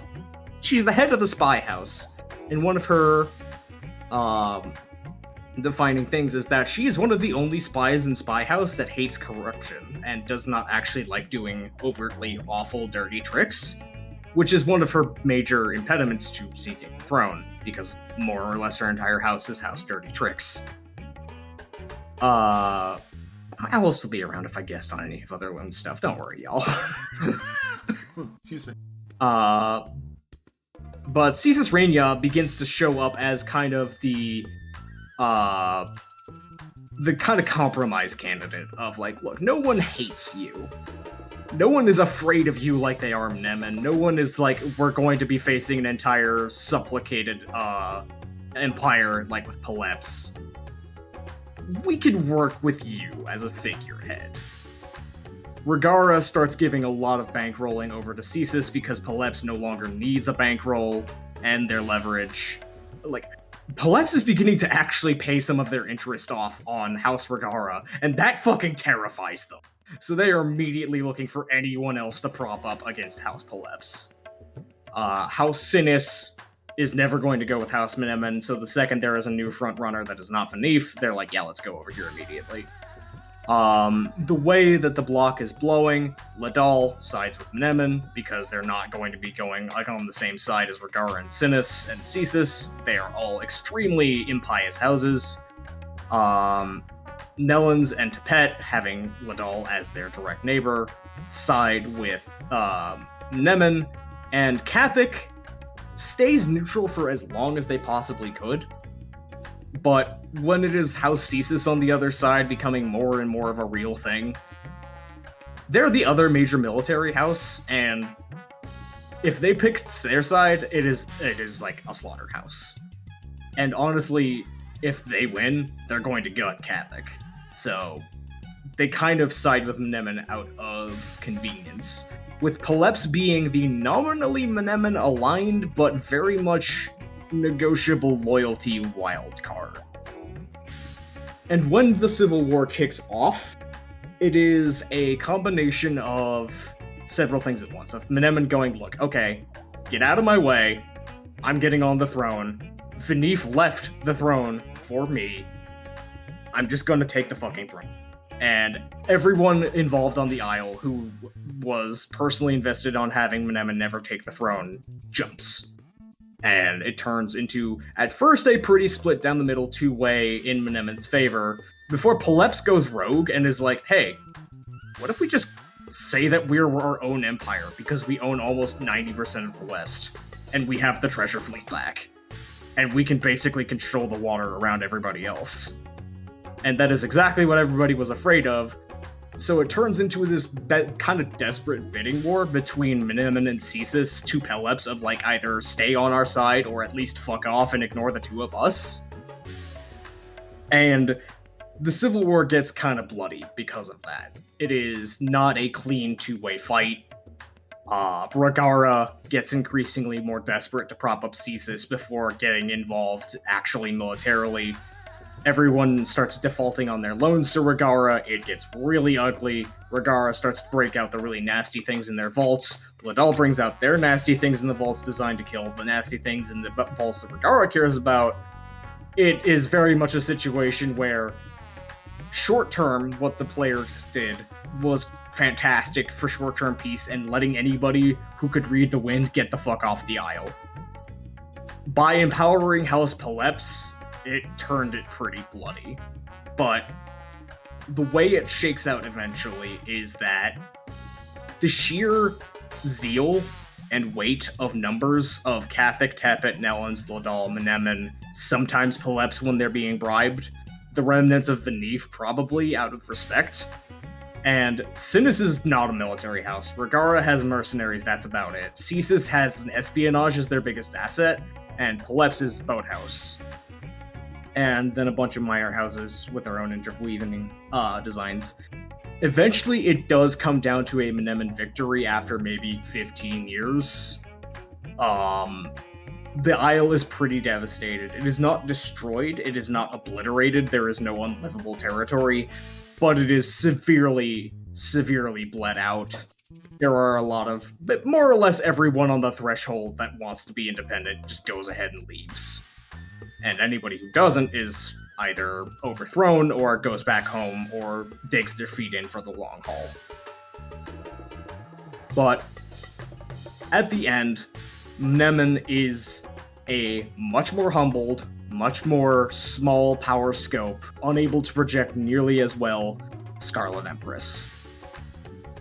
And in that, there are kind of two immediate shifts of policy beyond the big, smacking all of the other houses for opposing you, like Cesis, Sinis, and Rhaegarra are probably all getting thrown in the ocean. It is far less expansionist as an empire for a very long time, because there needs to be more of a focus on internally fixing the Isle and making sure there is not a second immediate civil war. And Menemen, immediately, the first thing she does is clear line of succession. I will actually write down who gets the chair when I am gone. And I will this is subject to change, but I am leaving explicit rules as to who gets the chair if I die. And B, if I die from non-natural causes, it's all on you motherfuckers. So, the Empire, as an entity of political extent, doesn't really have the global grip that it had. It is probably going to re-expand to something like that within a century or two, but it is probably never going to reach quite the same heights without a very long amount of time.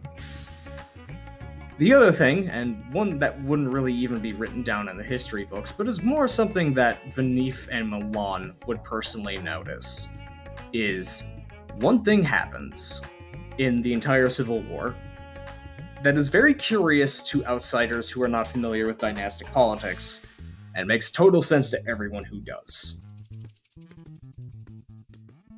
Venif made a personal sister-to-sister request to Menemen before leaving the Isle. You could split the entire dynastic holdings that I have any way you want, she said. You can give the treasure fleets out to the Poleps in however you want, whatever way you want. There is one thing that I want you personally to have, and I want you as a favor to me, in exchange for this, to do.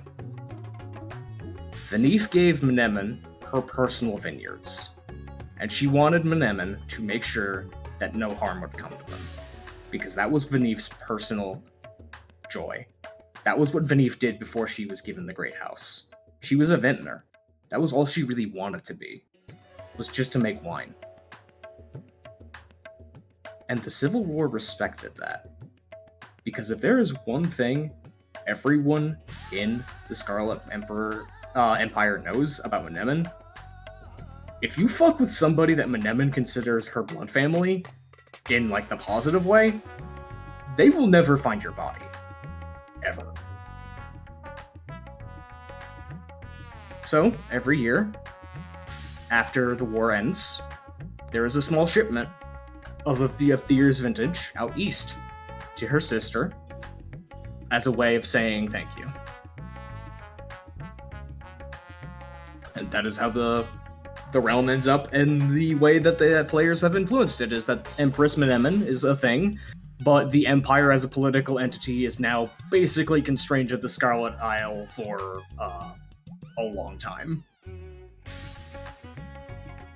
I actually have a small thing to add. Go ahead.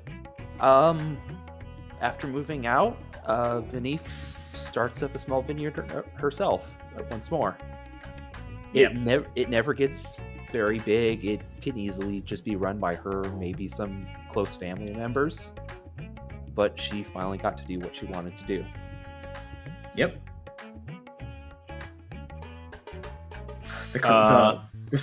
Yeah, go ahead. No, I was just... If that point wasn't done yet, please continue. Oh, no, I was going to refer to the championship belt of the Blessed Isle. Okay, yes. So that was one of my questions. All right. From do Obsidian and Angler at any point after the Civil War finally concludes, like maybe 50 years down the line, return to the Isle to have the title match? Not the Isle. Angler would never go back to the Isle. Okay.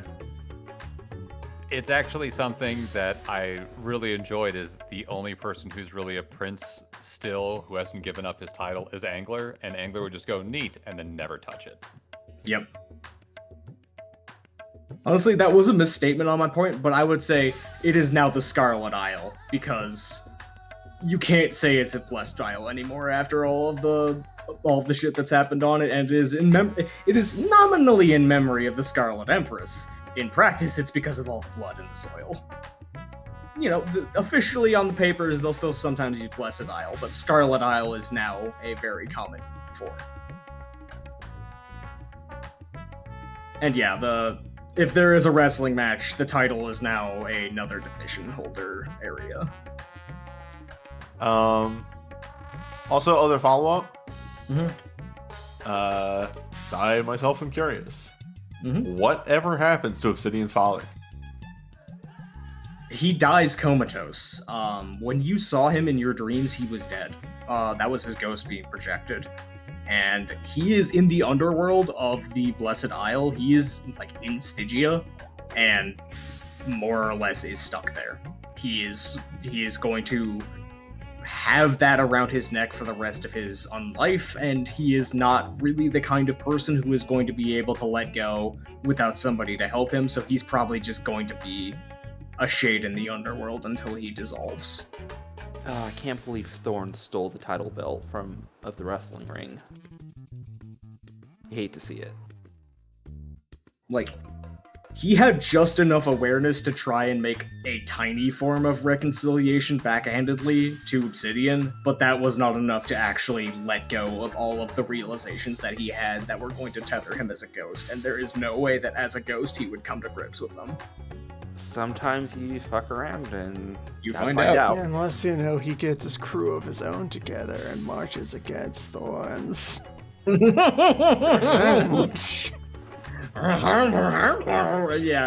that would be very much long-term sequel planning. Terrible face man.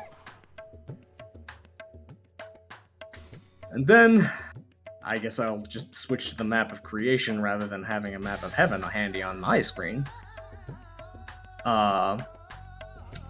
Heaven's reactions to the crimes of nature literal speaking. First off, mostly just screaming. Very emotionally varied, tonally, all over the place screaming. But screaming. Crab. There is so much that they have to deal with that they are overwhelmed bureaucratically for a combination long and short time. It is a short time in Heaven's own personal estimation of things, long time by mortal lines. Several things have to be sorted out. First of all is that now, legally and written down, there is jurisdictional provisions for the Sun Boss has always had the jurisdiction to take things off of the Creatures of Darkness list. Sun Boss has never really struck an entire category off of the list retroactively and going forward. So now the legal systems of Heaven have to actually address what do we do with ghosts? We have the graveyard up here for the mortals that end up being ghosts that we pretend doesn't exist because we don't politically acknowledge the underworld. But then the sun politically acknowledged the underworld, and now, oh god. So that is just kind of going to be the major theme of Heaven, and I don't really have a way that resolves or shakes out because that would be just going on for an extremely long time. If not possibly forever, until one of the Incarna personally step in and do something about it. It is going to be literal bureaucratic civil wars of whether or not we diplomatically recognize the underworld. The other major things that they have to address, Yakuman has already been talked about. Yakuman is in a very weird legal gray area that is tolerated. Old Man is under the mountain. Sidereals have been nominally tasked to hunt down Sybil and Guan, but after looking in the records of who they were and what they have done, the sidereal assassins tasked with that very politely get a case of "I'm not doing that itis." They just kind of go, "Yeah, weird. We looked for them, boss, but they're not there. Strangest damn thing." We're not fucking with that. Are you out of your mind? You want to send K-Jack after that thing? No? Then we're not doing that. Just very much a combination of I don't want to fight a big solar, and I also don't want to fight a big solar who's not actually being a problem. Yeah, legally, she did extremely illegal magic, but she did that to blow up a soul of one of the Neverborn. So... other than that, Yakuman... I can't believe she used the peacekeeping nuke for peace. That's basically the mood, is like all of the Sidereals who had been on war footing, waiting about the Solar's return to like get an excuse to come down and like massacre them all, or get an excuse of like, I knew they were evil, have their first demonstrated use of solar sorcery since the fall of the Deliberative, and it's someone being responsible with it. And they're just sitting there like, God damn it! And also, yeah, there's the additional wrench of, she did it in the other underworld. Legally, does that count as she ever did it? Like, was she even in our jurisdiction at the time? And that is Do one we have of a way the to prosecute avenues. this without acknowledging where it happened or what it happened to? That is honestly probably why there is like legal civil wars over acknowledging the underworld as a proxy for, do we have to deal with the Solars again? Like, loudly. The most illegal move in creation. So basically, it is an example of how a bunch of small actions that add up into a bunch of larger stupid actions in this tiny chunk, because you can zoom out on the world map of Exalted and see how small the zoomed in map I was using was compared to the size of creation, and how big a place it actually was in practice of what you can do there and what is there. all that shit happened in a tiny little slice of all of this. And Which is honestly one of the final bullet points on. Exalted. That's right. It was a Suikoden campaign the whole time. Of this world-ending disaster. Should it happen, this was just a small portion of the entire world. Sir, this was Ohio. Every time you zoom out of this map, it just hurts my brain. It's so big. So big! And It's so big! unnecessary. There are 3 or 4 areas that are just Think about fuck it. West. Think about the nothing that is the size of an entire additional Blessed Isle. Think about the nothing that is the entire nomadic territory of a people that is bigger than China. Sand Zone EX. Explicitly sand with almost no water in all of that. Like, textually, there's supposed to not be almost any water in that entire area, which, cool, not having anything alive for multiple millions of kilometers? But, yeah, just kind of the wrap up on the NPC narrative is just, it is amazing how the right weird shit in the right small spot can echo out and cause big problems for large players, and all of a sudden the smallest part of the world can feel like the biggest part of the world because everything is connected in its own way.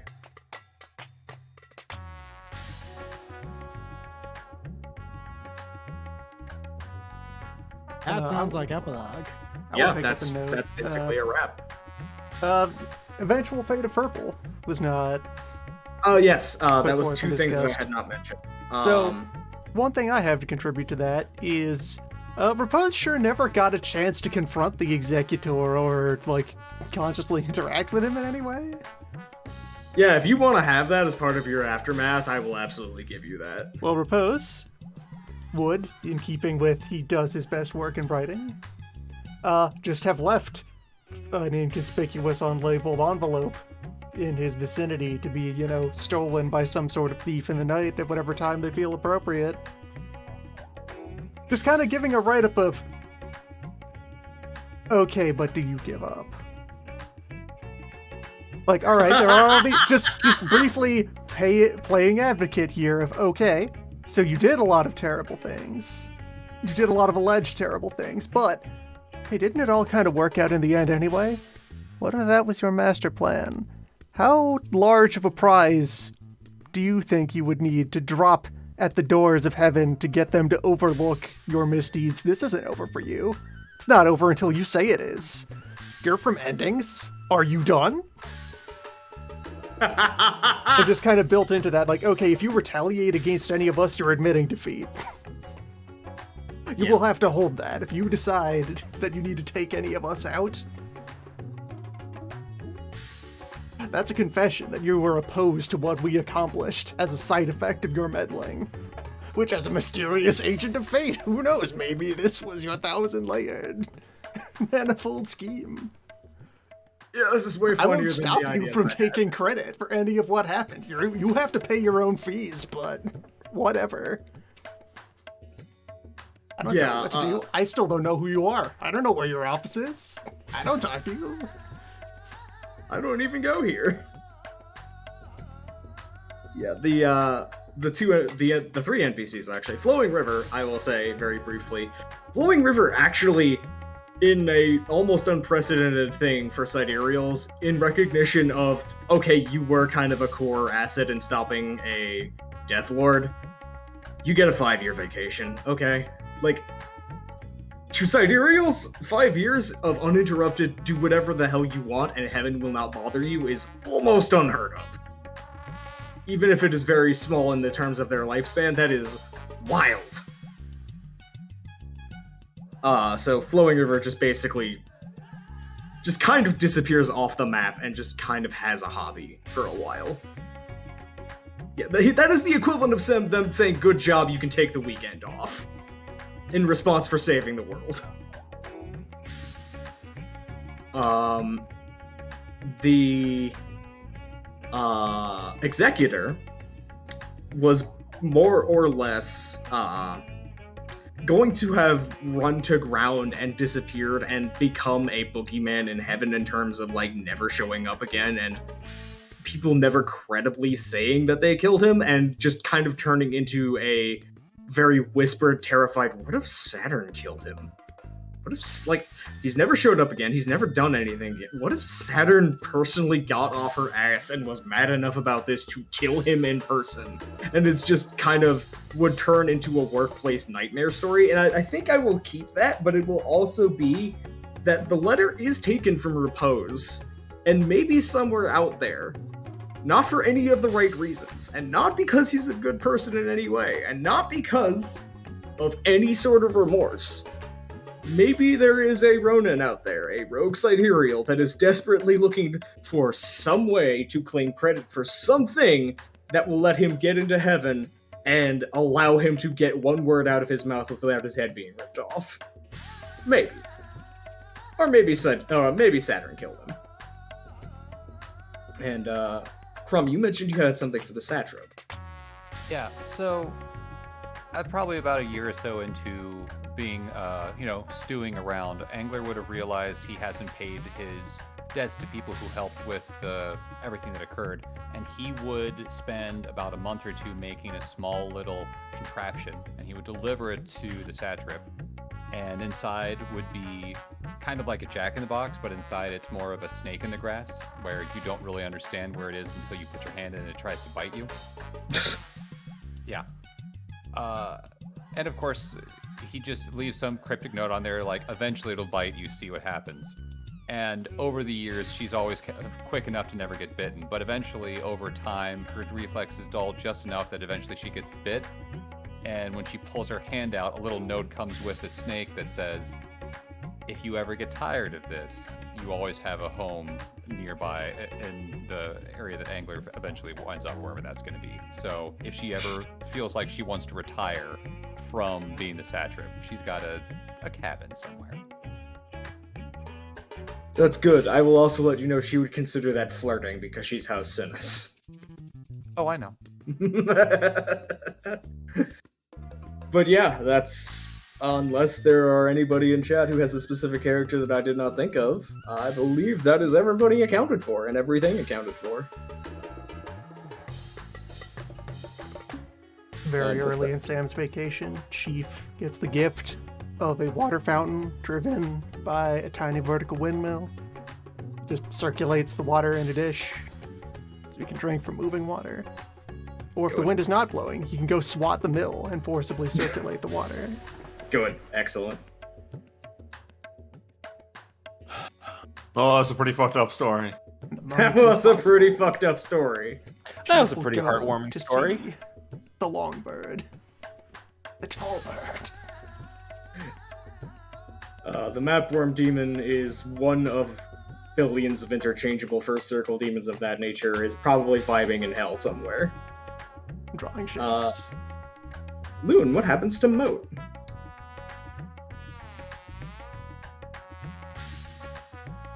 Well, I figured that with the Vigil's cats, well, it's like, as written now, in essence, familiars just can live for as long as the Exalted are partner to. It would be practice in the Vigil that the cats decide how long they want to serve. Yeah. When they want to lay down for the long nap, then that is what they do. So just someday, probably 20, 25 total years of cat life, very distinguished record of service. Moat just is lost and is never found again. Just vanishes. Is still occasionally heard as a wisp of influence in the night. Becomes ghost cryptid. Whether this is before, after, or during the writing of Moat's memoirs, as Moat continues to gradually learn how to use words. Okay, so let us quickly look... Aside from my thing of becoming the second mate, did you have an actual final thing for Onyx? It kind of got brought up with several people. Onyx would basically largely be content to be Obsidian's crewmate, and might end up going to some of the religious studies with Shireen once they hear that it's going on like that, and just because of, I mean, I could learn, and is just kind of open-minded enough to be receptive to argument while also being fundamentally well raised enough by the Hearth to immediately push back on Tyrant and Pyrite if he starts getting up to bullshit, and would just be generally curious as to, like, okay, this is kind of a how to people lesson. I kind of need those. Worth noting, because that old man would also be there. Old man would literally not recognize Onyx at first, like entirely. Yeah. And then after eventually recognizing Onyx, would still be dismissive, but not in a more existential way, but just in a more normal, I don't care about this kid kind of way. Yeah.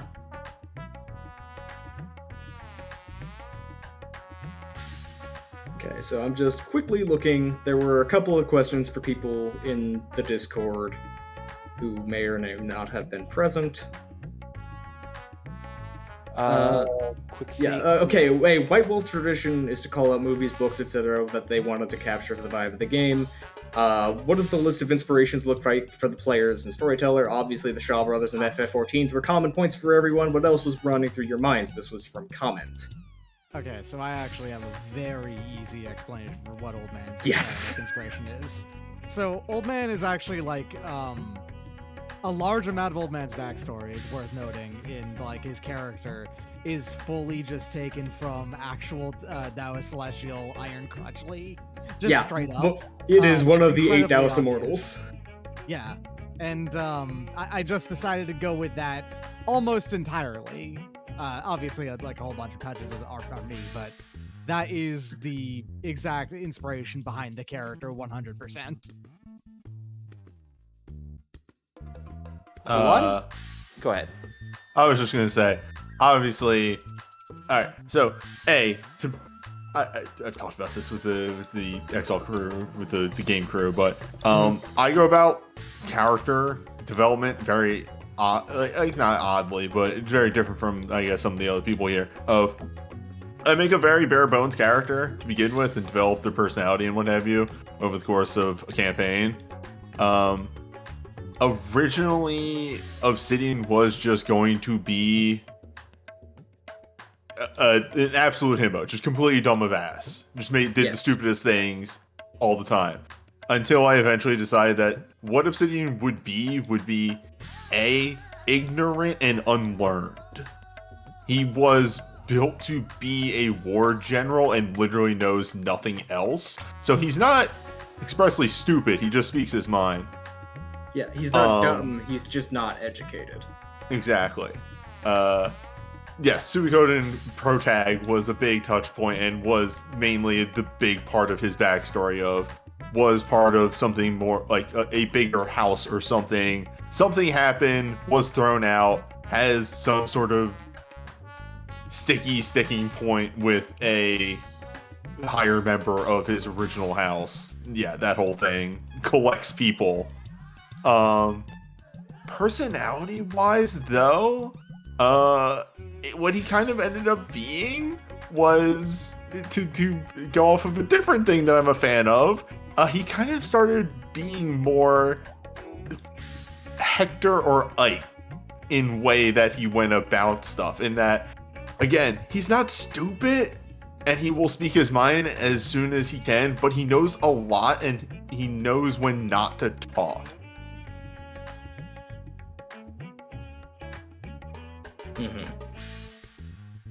That's pretty much it. Milan pretty much started out in a similar fashion of just very simple. He was Minister of Transportation, there's got to be a better way. And just over time, I just played Milan up until, I don't remember about when, but I was driving, just listening to Final Fantasy XIV music, and Dragon Song came on. And then just things in the song started clicking together with Milan. And eventually I decided, okay, Milan's overarching story is the story of Heavensward, in a way. He is trying to break this cycle of violence in his family.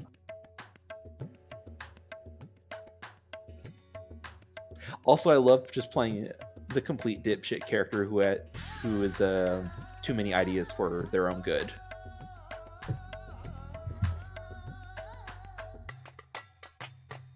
Anybody else? Original Angler and Angler after week 1 are very different things.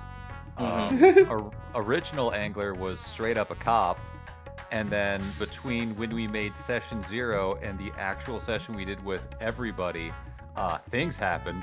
So Angler's backstory radically changed over that time frame, and it was a little loose for a little bit. But since you asked for any media that really inspired Angler, I had been watching a lot of Bollywood at that time, so I was trying to really get into the idea of having a character like that. Not someone who's really into singing, but more just that kind of idea. And also, a while ago, someone had asked, like, what song really encapsulates your character? And I had given a different answer intentionally because I didn't want to give this one up. But it's a really old song from The Megas, and it's called Promise of Redemption, and it's about a bubble man of all things. This is not a joke, I'm serious about this. He's just, everyone hates him and ignores him. He just wants to prove, nope, I really do mean something. And that was his whole idea, is he wants to find, like, his place. And he never found it wherever he was until finally the end. Also, I fully expected Angler to die somewhere along the story. Yeah, both of us had talked a little bit about that. The ending, the last little bit where Angler picked up the ghost radically changed where I thought where Angler was going to go, because I really had his end being much more bittersweet. I will throw out one little thing that's like more generically the entire group of. I have always been playing the odd one out character in like in a bunch of different ways. Yep. Between I was playing the weird mashup of a bunch of things to have a mortal be a thing at all as in a thing 3rd edition, yeah. Anyway, in 3rd edition in particular, yeah. Like even ignoring all that, I don't know this for sure because I've not actually looked into them all that much. I think I'm also the one who wrote up the most complete backstory for my character immediately. Yes, by far. And like and I felt like that was just appropriate inherently by virtue of being far and away the oldest person in the group, both spiritually and actually age-wise. Yes. And so that's why a lot of old man's like stuff happened early, because I was the first one to get it to you, I think, is what it actually ends up being. Yeah. And that's also kind of like leans into why I took that is one of the like 4 to 7 different reasons why you had a lot of reasons to take your break. Yeah. Because like I guess I could probably just share that document at some point. I did write up it's only like 3 pages, but it's like a full 3 pages of text of Old Man's entire backstory there, with like all of his secrets of how he originated and everything. I think every single thing in it eventually got said on screen. It took a while for everything, but almost all of it was, yeah. I normally don't do that. I actually normally do stuff more like how Newbie described it, although much less recently, now I think about it. I actually have been writing up significant stuff now. I usually have when I'm a player character, I usually have the core of an idea and a basic backstory flashpoint set of ideas, and then I just kind of let the character breathe and evolve from there. For this, Jesus Christ, what didn't I have for inspiration? I am kind of a magpie. If you may have noticed from my music selections, I had some things that I kept going back to just because of both tonal appropriateness in the terms of the music, but also for things that just worked. I really wanted to tell a story about connections. I've mentioned that a couple of times in out of character and maybe on video. That was the basic thesis of my game, is I want to see how the connections between people change each other and how they can change over time. Effectively, no man is an island, and everything and everyone is interwoven and interconnected in different ways. And it was a very simple just expression of just how does a connection between two people change those two people at the very start. And as the game kept going, and as the players some consciously, some unconsciously leaned more into that, it got more and more and more and more and more different ways of me exploring that, like the connections between two people, like Tyrant and Bismuth, or the connections between the Hearth, or the lack of a connection in a lot of cases can be a devastating thing, or sometimes it can be a healthy thing. Like, just the sheer connective tissue between societies and people and friends and enemies and all of these things. And again, supernaturally, in terms of like the geomancy being a large part of the plot, or connections between historical events or dynastic ties. Like, there is nothing that really was utterly isolated in the history of this game. At least not intentionally so. There was some way that things fed back into each other, and that was partially as a narrative design so I could keep going no matter what the players got interested in, and partially as a statement of just, this is the world for you to explore, here's how it fits together. And yeah, Old Man was a fascinating character to work with under that paradigm, because Old Man was the one sitting there off to the side like, that's bullshit, actually. Well, trying his absolute best, and mostly succeeding at doing it, but there were still a few. Yes. So, like, he couldn't get them entirely done. Yeah, and one thing, I actually did not give the full thought process I had, but when Tyrant, and I answered this in the text chat earlier while other people were talking, when Tyrant had it ripped out of him, was Whispers, was basically the connection to the Neverborn, and what basically let him stay himself, and rather than have the Whispers and the Neverborn and the abyssal part of him be picked as the more important part of him, was those connections, was his fatal mistake was assuming that you can control a connection by destroying it and be like, that connection never existed, it didn't happen. What actually was important and what's actually real and what was his true mistake the entire time was a connection once it is made. And this kind of happened to Old Man several times. You can't get rid of that. You can say all you like, I was never connected, that never happened, it doesn't affect me anymore. It still leaves the scar. It's still, you can't say it's not there. There is still a tether to that past, if nothing else. What you can do is you can change the connection itself, and you can change your own view and relation to that connection. And that is a healthier way of handling things than trying to just burn everything down and be alone. That was kind of one of the biggest things I was trying to convey with Tyrant, was the utter, like, self-destructive, self-defeating dangerousness of, I mean, pardon the term, but it is pretty much directly the philosophies I was looking into, just blackpilling or nihilism or doomering. It's just, all of that is self-cannibalizing, self-destructive, destroy all of your connections to everything else because you think it'll make things hurt less, and all you are doing is hurting everything around you and making your own problem worse because you can no longer recognize what's hurting. That was the entire point of Tyrant being a villain. And why I am kind of impressed that y'all were able to dig him out of that even a little bit. Dig him out of one pit, throw him into another different pit. Yes. Repose. Sorry, Loon, tell us about Repose. So Repose came out of mostly my pre-existing enjoyment of this setting and time I have spent working with it in previous games. And so in turn, Repose comes out of the strange blend of source material that underwrites Creation and Exalted. Yeah. And as kind of a highlight reel of things that I most like about the setting. It's a good highlight reel. That it creates this kind of interesting syncretism of a bunch of different worldviews from the ancient world, and then when it's at its best, actually tries to see how that works in motion. Mm-hmm. It is one thing to say, I can reconcile these two philosophies. Okay, what's that look like?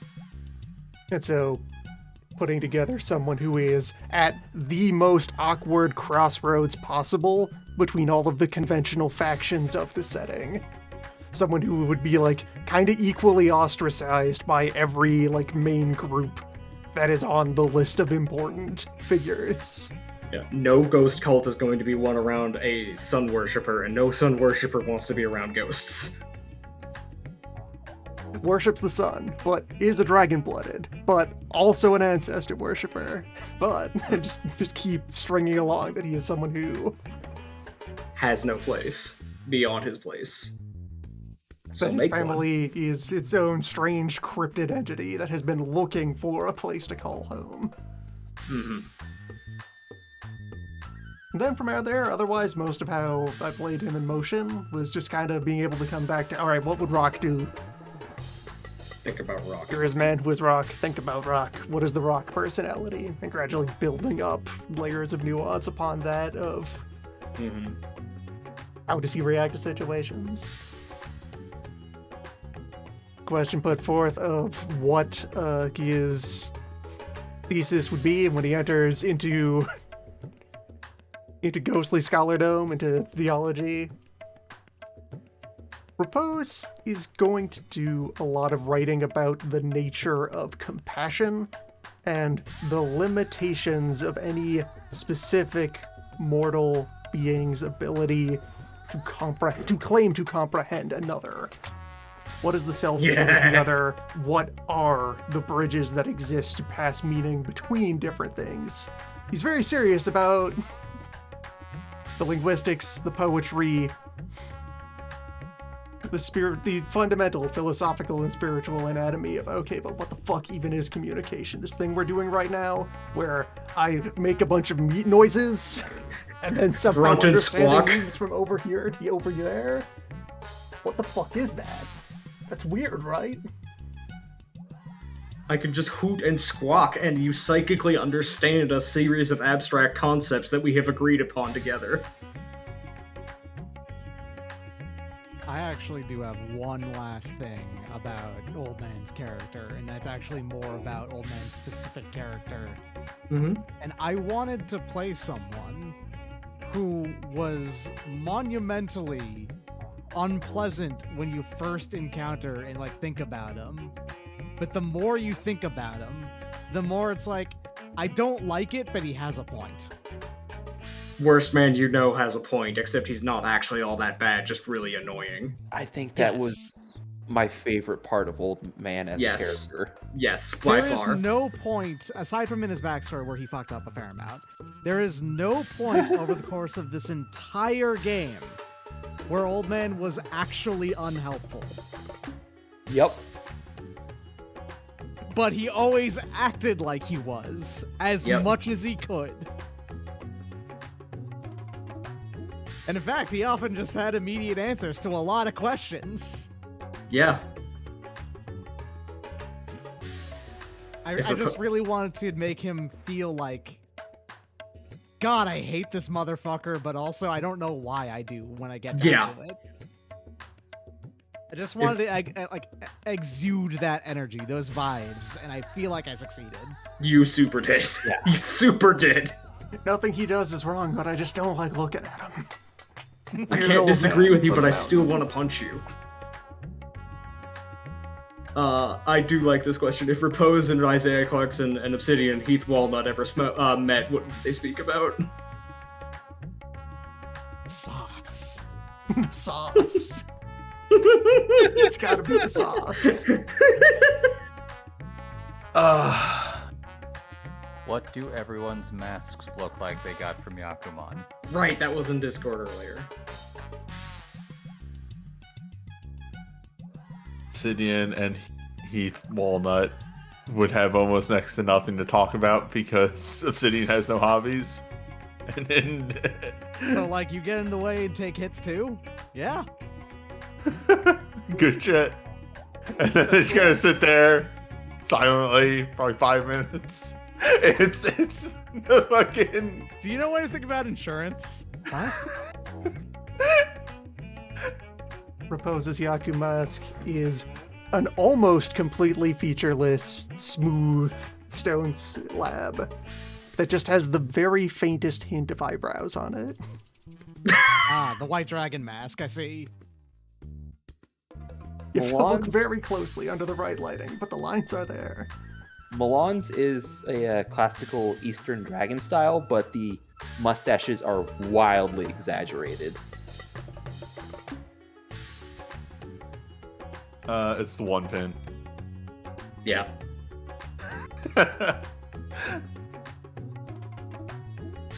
Sana, do you have any character inspiration stuff you want to talk about? No, that would require me to plan anything. Yeah, I've ever I done in think- life. I think Sana just opened up their connection to the vaporwave and let the subconscious through, and that is where Yang came from. Yeah, and 'cause that is At all times appropriate. been a creature of chaos, driven by none planning, all impulse. At some point, we rewatched Mushishi, and I went like, yeah, that's what Yang's going to be like when he's a little bit older. It was a general vibe. Mm-hmm. Yeah. There was some character stuff in there that I could probably pin on something else, but it's not like any of those are major and they could have come up with anything. Yeah. I you know? wonder if, speaking of animes we watch them, I wonder if Hunter x Hunter was any inspiration. It Nah. could be anything. Okay, so, hey, I Right, so pointed the this other- out, but I actually did not intend any Netero and Old Man stuff. That was accidental. Oh, that's not what I was Also, talking on the list about. of shows we happened to watch before this, Rapose's original icon was Master Adamant from Land of the Lustrous, It was, yes. before the custom one was made. Also, the gray robes, huh? That is, yeah, they were just a huge Tonegawa joke. At the time I got reference. Holy. Yeah, a couple of the tokens were commission portraits. Angler's, Reposes, and Old Man's. No, Doc, you drew your own. No, mine was also by... Yeah, yours was commissioned. Milan drew. I Mia drew my own. Mine is just some random character from Suikoden. I think they're from 5. Yeah. And They then, have the right vibes. That's the important part. That's the important part. Hey. let's see. I have a question for the whole group. Mhm. Anything they had to cut or like wish they had gotten to, but we just didn't have the time, or we were wrapping up? Like the entire Immortal Mountain thing. We never actually really got to anything with that. It's Yeah. easy to just retroactively say it was a metaphor, though, so it works. Yeah. It was the mountain that was like inside his own mind in that the hallucination Mind right Mountain. before he became. Yeah, I had a half plot up my sleeve for if your friend lived longer, for it to be Kaf, one of the Yozi, trying to take you off the path, but that ended up not being interesting, so I shelved it and just let that be. Yeah. It's not a big deal at all. I don't mind that getting lost at all. I was just me throwing in as many traditional now celestial things in there as possible.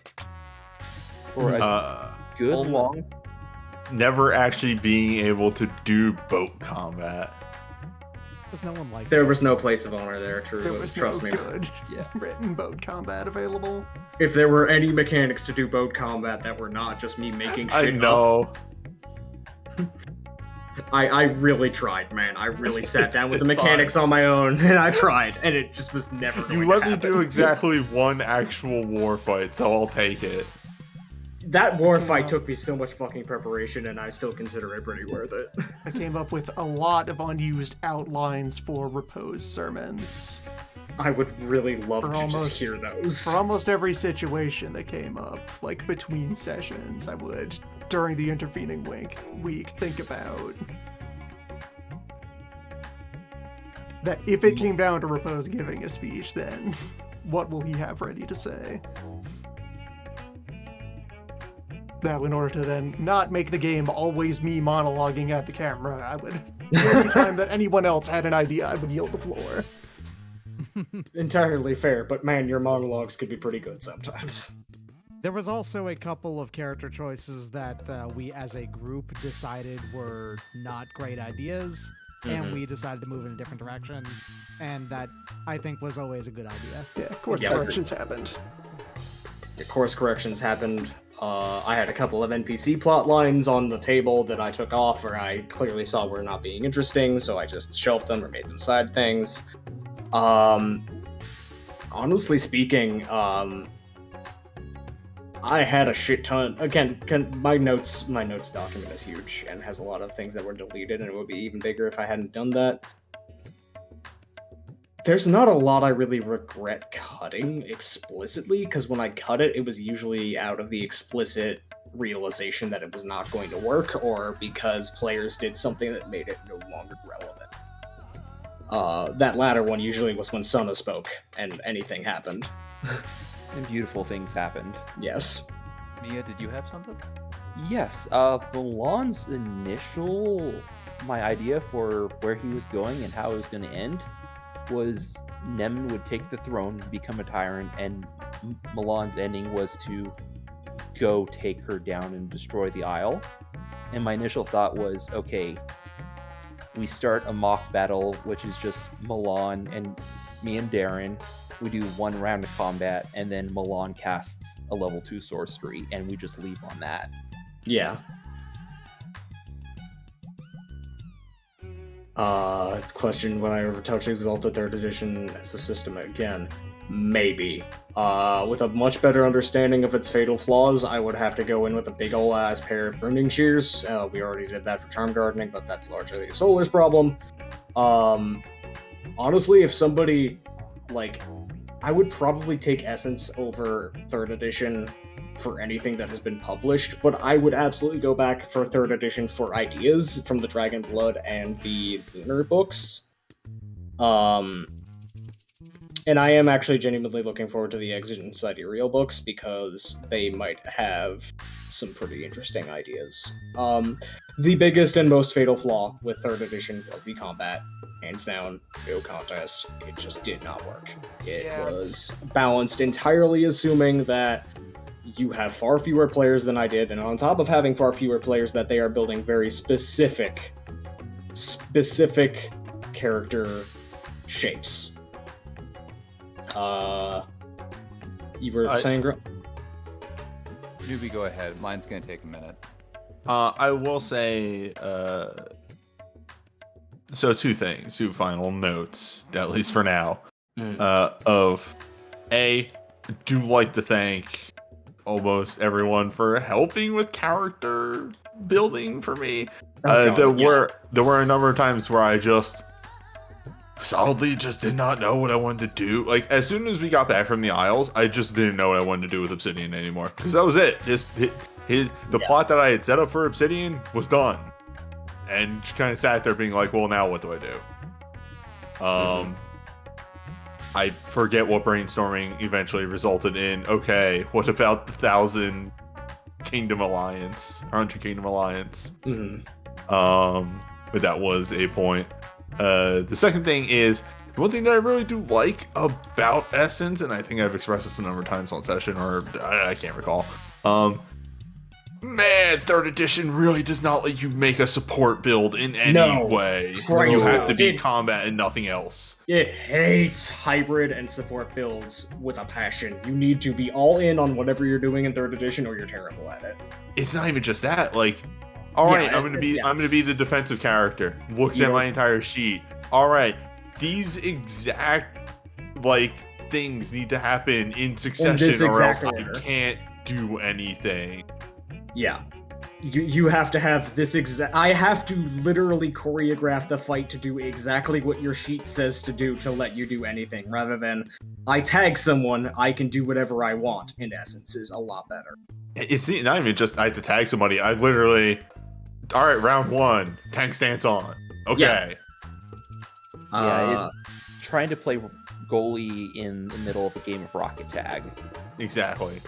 Yeah, and even down to, I was able to take Dragon Graced Weapon and be a buffer. I was able to just start buffing party members. Essence is so much better about that. And I can absolutely say, I don't feel like we gave Essence a fair shake in how it actually shakes out in combat. I do think that we identified a serious problem in build power's non-combat actions being way too efficient compared to punching somebody, but that seems to be the only major combat problem, and the rest of it just seems like growing pains from going into the numbers way too deep. I would really look forward to a lower Essence, smaller option spread. I think mechanics commentary-wise with Essence, an overcorrection away from third ed that they could undo. Joining battle should give you an initial pool of power. Yes, you should So absolutely that, get because like power. otherwise it means that everyone's first turn in a combat is a dead turn where they need to charge up or decide they aren't going to do anything and instead charge a friend up so that they can accomplish something with their Yeah. opening move. Yeah, that would be one of the patches I would do. It also fails to make enemies a threat, because enemies also have to do that on their first turn for the most part. So, Yes. they're just not going to really do anything on turn one. Yeah, that's why a lot of the fights in Essence, and honestly by the end of 3rd edition, were gimmick fights. One of the things that Exalted has actually always benefited from, rather would always benefit from, I feel like this is exceptionally true in Essence, is I don't think that enemies should use the same mechanics as the players, just flat out. Essence has moved very far away from that. It is the farthest it has ever been from player-facing mechanics for enemies.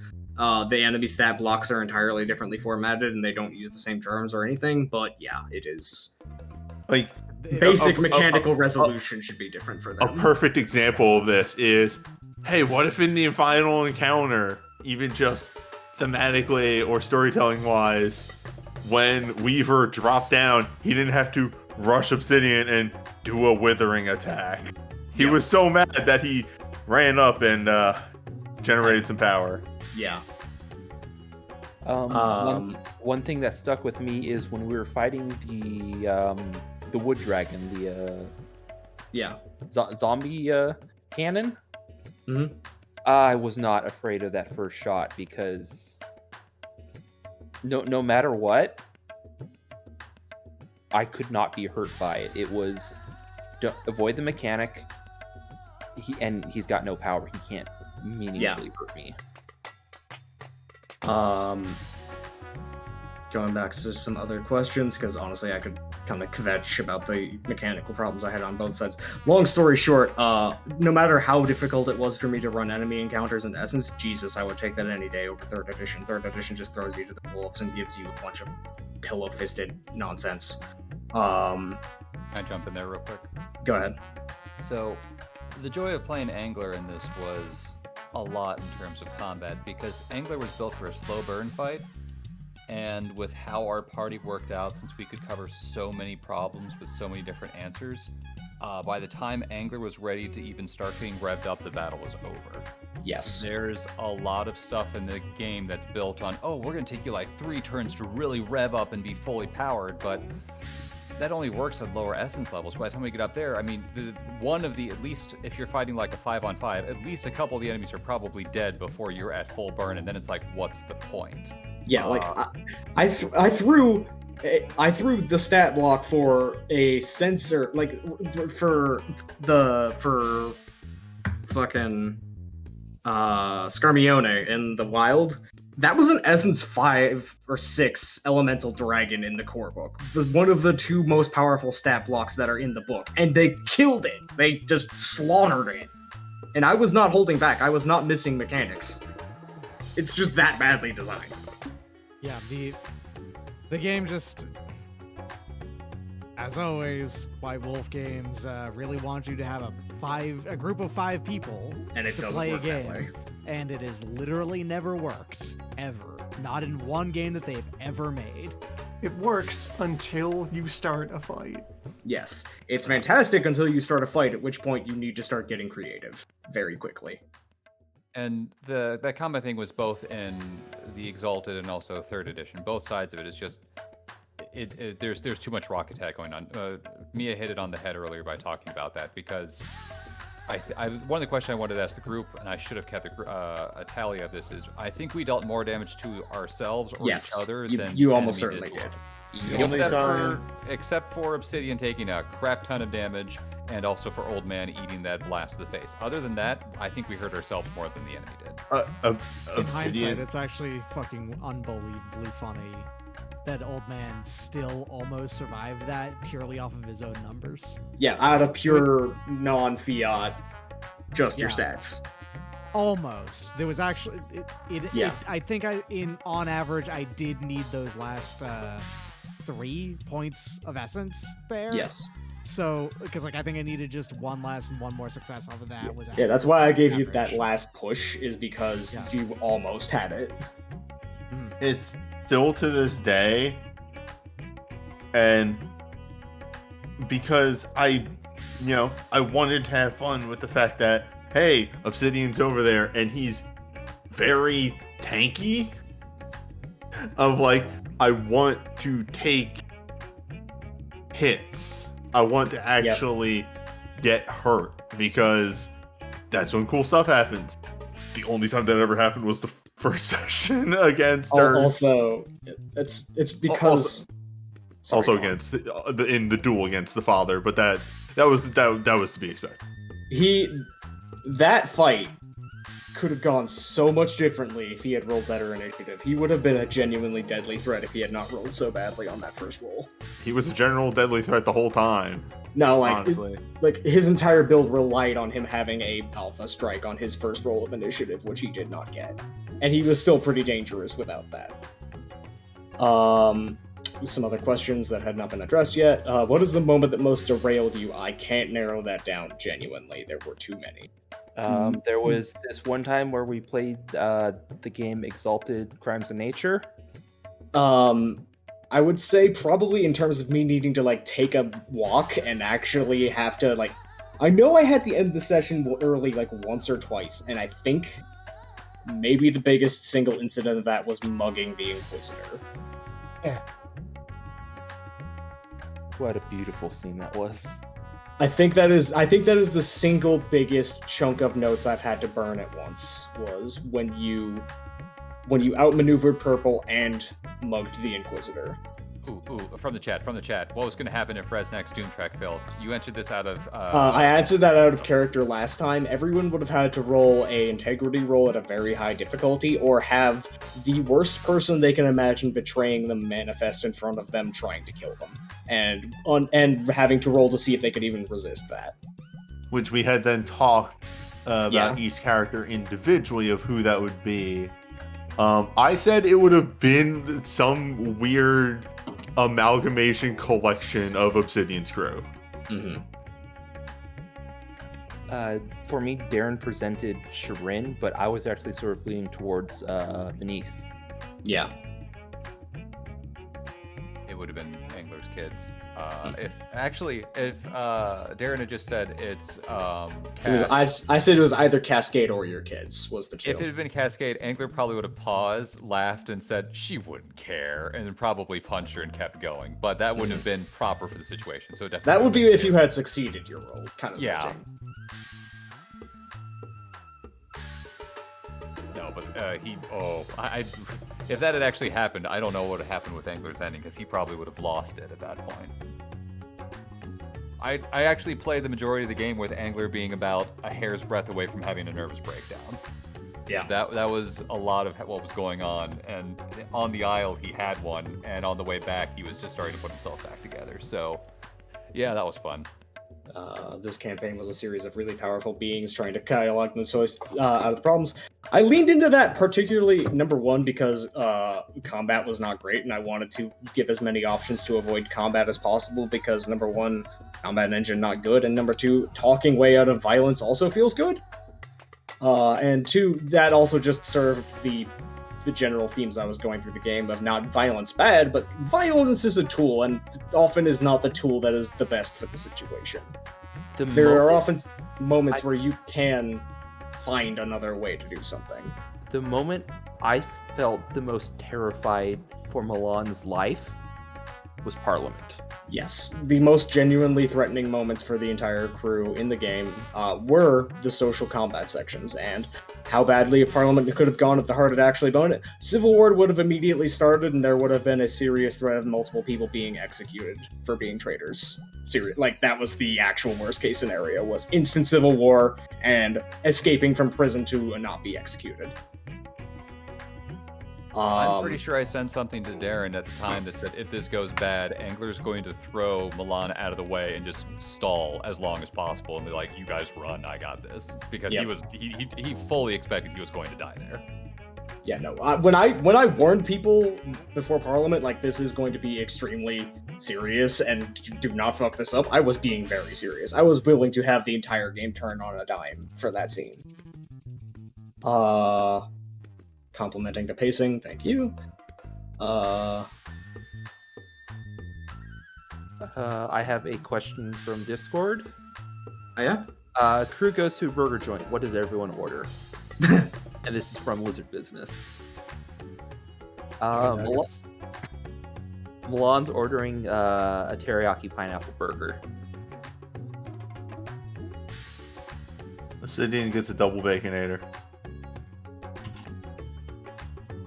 What, one isn't good enough? No, like there is the baconator too, the sequel. Obsidian's a big lad. Propose just has water. Moat brings in a pigeon that he caught in the parking lot. Inkler would probably have a fish sandwich, take a bite, and go, this is disgusting. Pause, and then just eat it anyway. A single black coffee, then turning the car around. Yeah. Yes. Doesn't even pick it up.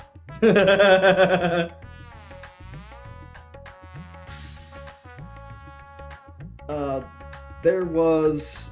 Morgan, you were actually quite helpful whenever you consulted. That was very helpful. Honestly, shoutouts to Nixel, Morgan, Copper Popper, Obligatum, honestly, everybody in Discord who participated in chit-chats and feedback, and again, general thing I said after the text chat, I'm incredibly fucking humbled by the response this game has gotten, by the players engaging with me, the trust that has been involved in the subject matter I've handled, and shit, I'm actually... Oh, I shouldn't have said this out loud. I'm very grateful and thank you. I have one last thing I just remembered that wasn't used. Mm-hmm. I sent you a very good pun that you never used. I don't remember it.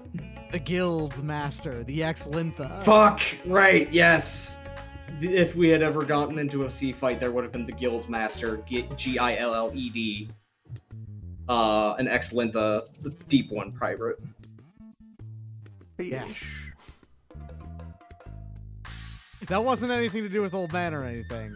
That was just had that idea, and for whatever reason, I could not send it to Darren. That's it. I was actually fixing that map to make it a Dwarf Fortress Fae reference up until the exact moment recording started, because I had the halfway an idea, and then I realized, wait, I can literally make this an ASCII map, and then I just redid the whole thing in a Fae mood. As you do. What would have happened with Bear if the party had not helped him? The worst case scenario for Bismuth, if no one had intervened with his plotline and all of the villains had stayed alive, was that your friend would have convinced him into giving his soul over into a demonic pact with an Akuma, basically hollowing himself out and becoming a second or third circle demon's vessel for a demon of Isidoros, the black boar that twists the sky, the unstoppable force, and given that over to Tyrant with a shit-eating grin of like, hey, you wanted something that breaks down a door to heaven, right? I made your boyfriend into that. Didn't you get what you wanted? Smile. Like, that was the absolute worst case ending possible. That would have psychologically obliterated Tyrant on the spot. Bismuth would have been unsavable, he would have effectively been dead, and your friend would not even have cared if the Hearth had killed him at that point because he would have already won in his mindset. Yeah, like, no, I very deliberately made it like, there are flags to go do something about this because this is going to go really fucking bad if you let all of these people just in a pit interact with each other. That's proper Doom. Yes. And then we blew his head off. Yep. Yeah, yeah, like, I honestly, whenever I threatened, like, I'm serious about this going bad, I'm serious about this going bad. what would the Tyrant have done if Yang had not pulled up? Tyrant would have probably tried to drag Yang into the same nihilistic philosophy as Tyrant. Just kind of gone, hey, you have a problem with the status quo of heaven, right? Well, I've got a solution for you. And yeah, a lot of just what was going on in my planning was consequences and just shrugging and being like, yeah, it would go that bad if you ignore it this long. I will have that happen if you just let it happen. Necrodeep hints. There was an abandoned plot line where the potential was that Ezar would have slipped without support and become the Fire Fiend, and I just decided with Loon's input that was not interesting, so I shelved that. One of many plot lines that was dropped just after character After character evolution made it like, okay, I came up with this idea months ago and it is no longer actually relevant to the characters as they are now. And it is not as interesting as I thought it was. Yeah, it happens.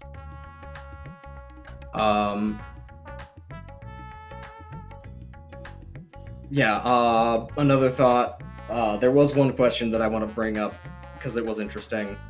But one last thought, because I mentioned earlier that Tyrant was a very specific drill down on the psychology, and honestly, all 4 of the villains, well, 3 villains and the antagonists in Bismuth's case, were drill downs on that. Tyrant, as I already mentioned, is basically an examination of the self-destruction of nihilistic doomer philosophy. The Executor was basically a look at what happens when cynical, reactionary status quo politician types are like, I can make a face-eating leopard and it won't eat my face, and I actually know this is a face-eating leopard, so I'm going to guard my face. Oh, wait, hang on, it's eating faces I didn't want it to eat, though. Wait, I don't have control of the situation nearly as much as I thought I did. Oh, fuck. The Executor was just effectively what happens when someone creates a monster and is very confident they control it, and can, in fact, control it, but does not recognize the monster has an angle they didn't account for, and is going to be much more successful than they accounted for. And your friend was just what happens when you give the most awful, shitty piece of shit, malignant, narcissist that has no interest in ever being a better person, the direct blessing of shitty Uncle Rat Grandpa from hell. Just, there is nothing redeemable remotely about this person. A lot of the other antagonists I had in the game, not necessarily forgivable, not redeemable, but at least people you can look at and go, okay, I understand how you got here, or we can warp your brain into doing something else with this. And then your friend was intended to be just like, no, you do not have to hand it to this one. He is just the worst human being. One thing from the chat, Eagle's Landing being on top of the Gonzoda Redoubt. Milan's been doing geomancy. There's very little actual amethyst in the area. There's like little pockets. Yes. And the actual fortress has started to collapse. There's nothing left in that.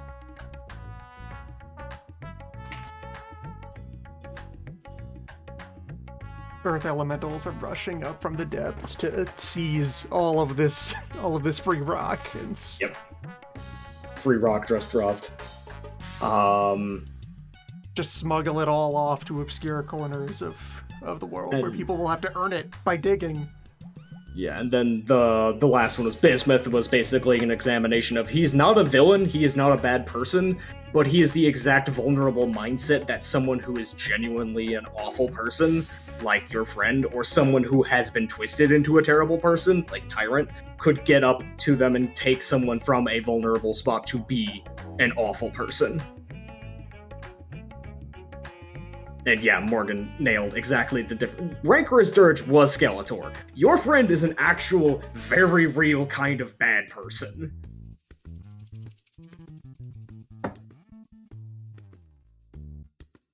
And I miss Dirge. Dirge was fun. I had so much fun playing Dirge. He was cartoon evil. That is not a real person evil. That is literally, I am playing Skeletor, He-Man! I'll slap your dick off, He-Man! Yes. Yeah, Bismuth was, this is the says. danger. It's canon. Yeah, Bismuth is very much, This is someone who is in danger of being radicalized in a very dangerous way. Figure out a way to help them. That was Bismuth's entire plot arc.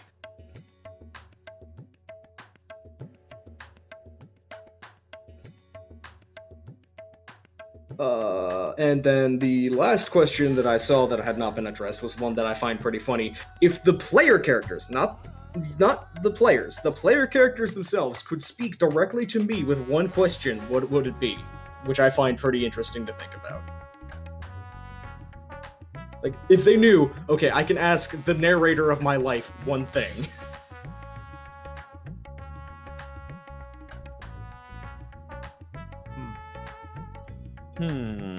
What's your problem? I just want to tell an interesting story, and you're an asshole. The tuberculosis was a good idea, right? No, honestly, I was very worried about how you would have gone down that road if you had continued that one. I'm glad that you eased off on that one. So are you just gonna stand there, or are you gonna help me build this road? Sorry, man, I don't have hands. Could you put a constellation in the sky for me? Absolutely, they're already there.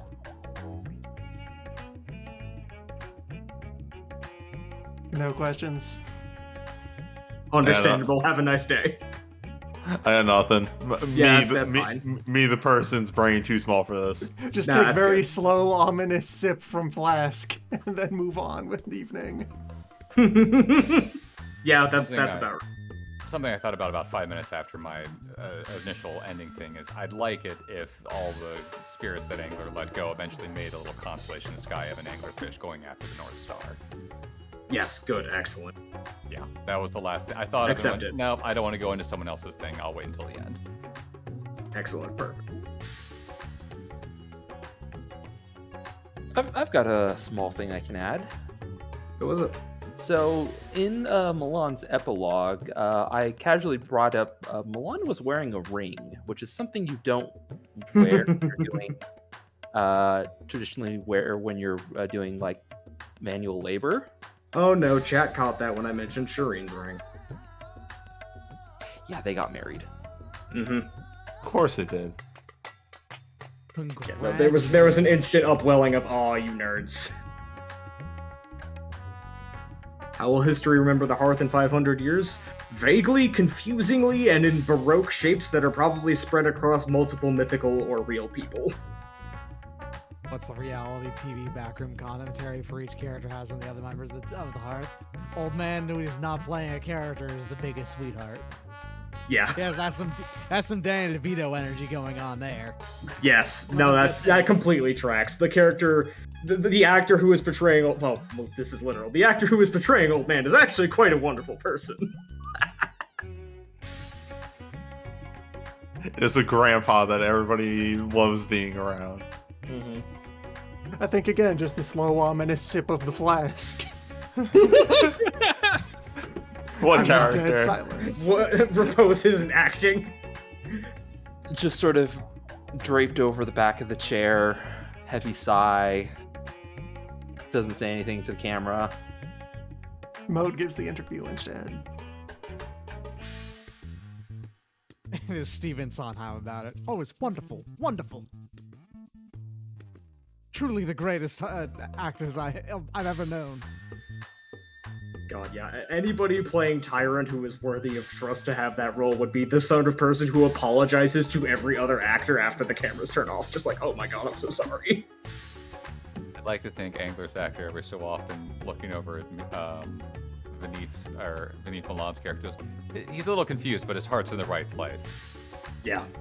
I am when you mentioned that, Darren, I am reminded of like Jackie Chan outtakes. Yes. Where like if something goes wrong and it's immediately cut, Jackie Chan would run over to immediately be like, "Oh God, are you okay?" Yeah, exactly that energy.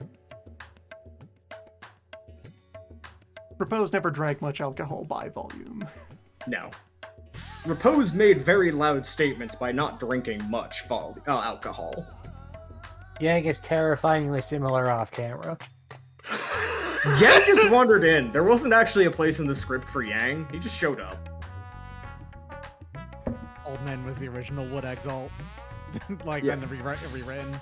Yeah, it's Old Man actually proposed being the weird hermit asshole just to let this weird cryptid be the Wood Essence Exalt because, yeah, no, that guy's way better at this. Yang was breaking into the studio to like steal the wires out of the wall and got caught, and then just acted like this was his audition. And Method acting, shut up. Give me that fucking wheelbarrow.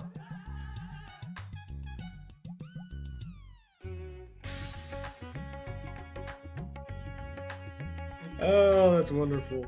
I got one more just in me, which is the one moment that everyone here is definitely going to remember, whether it be their character or anyone. That's the one they're going to think about 15 years later and be like, when I played this game, that's what I remember. God. Y'all answer first. It's a little self-serving, but no, kind of the duel with the father. That's one of my short runners, as is the storyteller, is that duel. And just the okay, you want to know the exact moment. It's that duel and the exact moment of wait, no, elemental defense. I'm finally getting to use elemental defense. Yes, finally realizing it has a use. I am too much of a goofy tabletop game player to say anything, but my hand bears the light of the sun unconquered. Yeah, that was such a fucking good tone setter for no matter how serious the game got. This was a game that opened with a Shining Finger reference on an Abyssal. It was always gonna be a little stupid. Not the first time that's happened with an Exalted game that me and Loon have been in. Yeah. I can believe that. Convergent Of course it isn't. I think watching a bear at Solar somehow earning my character yet another mom figure is pretty funny. Yeah, probably think about that catapulting one a for a while. bear into Sybil and Guan and having that just be responsive like, you are my son now. What? Sybil was just, you are my son. The answer I'm going to give is actually a heartwarming one. It was the scene with Milan and Angler at night at the Bear Village at Broken 2 Yeah. hugging. Yeah. Just two very close friends who need each other. My silly answer was throwing the moose really early on, just because. Also a good kinda tone set- setter. Yeah, it's kind of set the tone. But the one that, man, I'm going to think about that one forever is when Angler talked to his family through the mirror. That one hurt. Like, Yeah. I actually had to step away for a couple minutes and just be uncontrollably sobbing for a bit, and then come back and be okay. I have a lot of potential answers because a lot of moments had a lot of meaning to me, but I think the only one that is fair to say as the biggest thing that I will carry with me is the social scene with Bismuth that emotionally affected me so much that it actually bled into my actual emotions when I was role-playing, and I began to cry legitimately when I was portraying Bismuth crying. That was maybe the most cathartic scene I have ever had playing role-playing games for almost 15 to 20 years now. any given Yang Repose conversation at all the Yeah. various levels of seriousness that they occurred. Those Yeah, were I'm all also- beautiful. And just the I'm going to implication that also- more of these keep happening off camera. Yes, yes. I will throw out my own support of that as well. Specifically, this is also self-serving, but I really enjoy that every time those conversations would start up, and then Old man here's throws a a wrench. third option. Here's Old a man third throws a option. wrench. Yeah. Those were all fantastic. Like, again, if I really listed all of my answers for the most impactful things, I would list everything the players just said and then maybe 5 more minutes of grab bags of things that are just flashbulbs in my memory of just having a grand time, thinking that my players are so amazing. This is one of the best games I've ever run. This is one of the best player bases I've ever had. Holy fuck. But yeah, just God, this was I am humbled to have been involved in this. Another answer for me is just every time Old Man walked off. Just don't care. I want you Yang to know invent- that that's. I want you to know that that is hard for me to do as a Yeah. player of the game who wants to be interested. But Yep. also, no, he's just leaving. Yeah. I'm done. Have a good one. Also, Yang inventing Scala, pretty good choice from the chat. Boats having souls, also very, very high up there. Nope. My favorite thing about it is usually Old Man walking off was always to the benefit of himself and the story as a whole because something would come of it. Yes.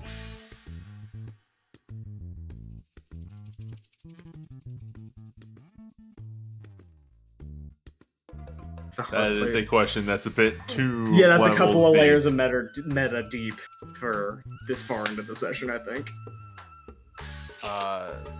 One other idea, just to showing the comparative things that I'll be able to talk about this game is one of our first sessions was fighting against Skeletor, and then many sessions later we had a very serious Parliament thing, and both were amazing. And yeah, and there was no real disconnect tonally, and I still kind of wonder how the hell that happened. Yeah, it's just that both could be played straight was fantastic. Also, another thing just off the top of my head, one thing that I never mentioned on camera per se, almost the entire time, this whole game, I've been sending messages back and forth with Mia, and that is something that, man, I'm gonna miss doing that over a course of a game. I'm sure we're still gonna talk and all that fun stuff. Oh, yeah. But Nope. it was just nice to have, never again. It was nice to have that just, you want to do this? All right, well, you do that and I'll do this, and then pause. Well, that fucking just blew up in our faces because someone else did something. Yang did something, so let's go do this instead. All right, cool. Yang did something. Period. Well, the one that made me laugh the hardest was when we were fighting on the back of the turtle, and Mia said, "All right, I'm going to freeze blood, and then you kill it." Pause. Never mind. I'm going to blow up the ice elemental or the wind elemental instead. All right, you go do that. I'll keep Yang from dying.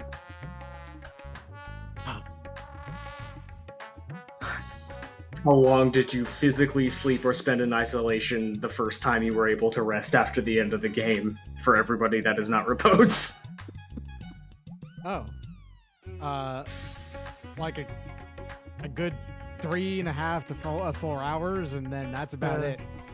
No change. The question written there is for repose of actually probably about exactly 8 hours.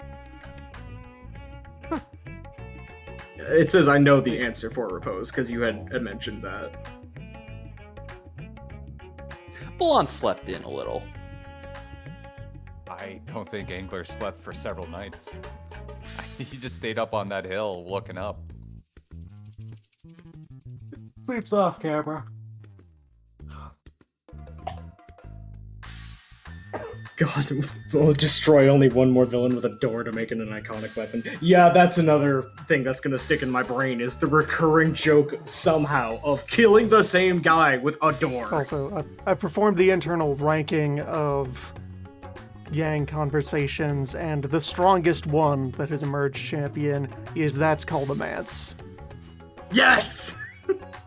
Just in Bear Village. Reinventing cardboard in universe. Yes! In Bear Village. Okay, they've said they don't want a Mance, but what if we adjust the landscape in order to focus the local energies to some sort of spiritual nexus for the benefit of the community? That's a Mance. It's No. just a mess. No. You're saying you want to build a Mance. I also want to build a Mance. They don't want a Mance built. The one that always Thematically, I think of those conversations thematically and like relevant through most of the rest of the game was being alive. This is the being alive versus death is not ending and so on and so forth. That one actually came up a lot over the course of the game. Yes, I feel that like. actually became a very recurring theme. Death is not the end. But, like, affirmational style rather than Brendan Fraser's The Mummy style. Yeah, the one- whole genre of conversations where another member of the crew reinvents an existing social structure. Yep. Yes. And Repose has Mostly to just Yang, be but the often voice everybody in the room, else. just being like, we have that though. The one that sticks with me is always, okay, are you a man or a woman? I'm a knife? Yes, actually. God, I forgot that direct quote, but I remembered the Also conversation. Followed by Milan trying to get Yang drunk because, hey, let's celebrate your 21st birthday again. Yeah. One of the things I think that one also was inherently misunderstood from the initial question, which was, "Are you a man?" Which was more a generic term for person in that instance, I believe. Okay. And So then the follow-up question from another member of the Hearth was, yeah, man or woman, rather than are you a person? And then it was a gender question, and then the gender answer was knife? Which, God, that game of telephone does now stick out very heavily in my memory now that it has been reminded. It's very much this Hearth conversation. Yes.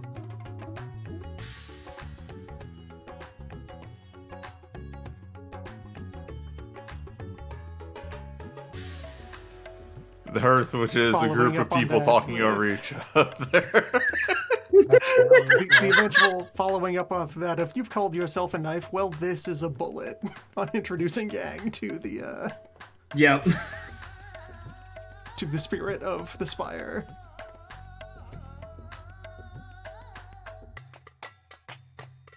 Yeah, just shout outs number one to Loon for the concept of name burials. Holy fuck. That is one of the other impactful things I remember. Also, I mentioned this in the Discord, but I will have this on live recording, so it will never be said that I did not say this on live recording. Koi is trans. I never said that out loud because I didn't have a exact moment I really felt that it was like I could go out of my way to just say in character or anything like that. Koi is trans. She is a trans grandma cryptid. Nice. Powerful How local old witch. was Koi at the end? Several hundred years old. Okay.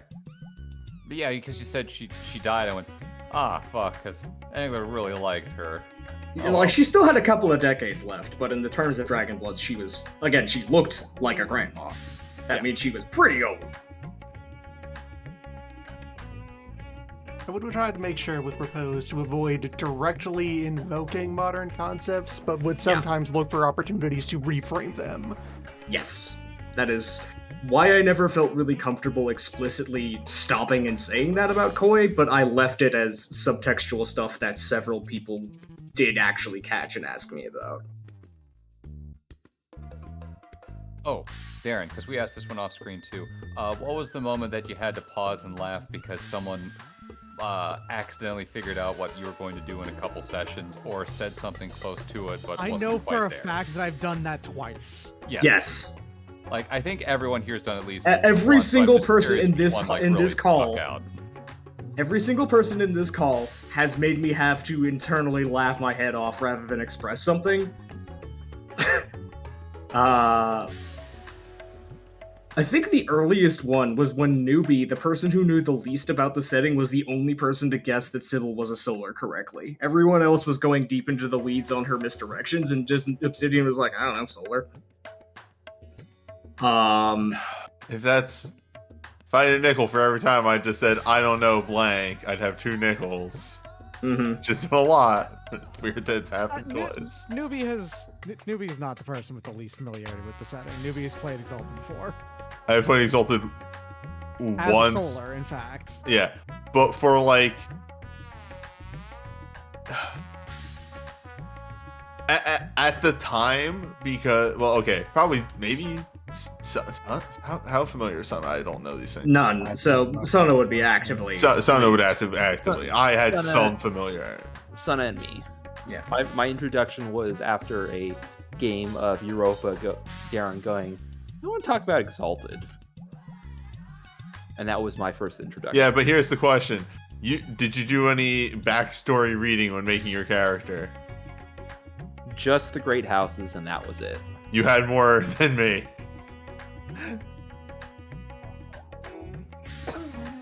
It's This is still excellent. It's still a little mind-boggling to me that we came from Exalted to Essence thing, but before that, Europa. Fucking All of Europa. Now everyone tabulate Oh. victory points. no. Yes. How many battles did you win or lose? I successfully defeated, and I've solved the 30 Years' War in the middle of this game. Wait, hold on. That Finally. actually reminded me. Old man has formed the German Empire. God damn it. Hey, good news, everyone! I had a positive score. I got 1 point. Hey, nice. Congratulations. I actually forgot to ask this one, Darren. I just popped in my head. What did Angler sticking the spirits into the ley line do? Because you said it did something. Oh, that destabilized the manse immensely, and it meant that when it collapsed, that not only did you have an easier time getting out, you skipped the first obstacle of doing it, it also meant that there was no catastrophic backfeed effect from when the manse collapsed into the empty space created by the ley lines up top. Basically, they were able to hold it back. Okay, I kind of thought that's what it was going to be, but I didn't know if it was like, and now ghosts permeate the entire ethos and stratus of the entire area and such, so I just wanted to double check. Yeah, Ghosts are everywhere. After calculating victory points, Tai Tuesday is in fact Still the winner, yes. Still the winner, yep. Yep. It's got that huge boost from Europa and it just stuck around. No one's managed to beat 42069 yet. Yeah, still has 4.69. Leaving in the first session is an unbeatable amount of victory points. Exalted. The only way to win is not to play. Honestly, Luna absolutely had dibs on Yang's soul if it was not Dragon Blood. That's not even a question, yeah? I did not mean to call Luna down to everyone to have those horrible dreams, but man, that's the best botch I ever had. That is maybe the most fun I had. Well, there was a lot of funny botches. That is maybe the most narratively impactful botch in the game. Well, you did, and now you got Milan to exile himself from the island, and now you have a neighbor. Yeah, I mean, I tried so hard not to metagame in that game, and I wanted to earn every single failure that possibly happened, and I did that, and I was like, oh, nothing bad will happen, and then like 15 minutes later, I realized I just pissed off the moon. What am I doing?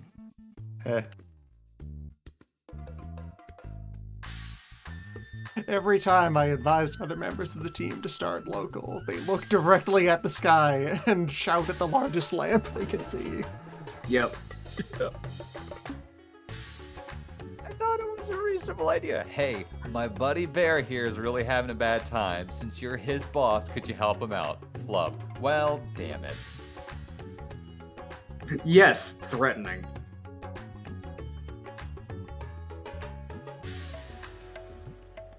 Yeah, I honestly was not expecting to invoke the Incarna more than like once in this game, and the players just kept doing shit that made it feel not only funny but vaguely appropriate to have them glance in their direction.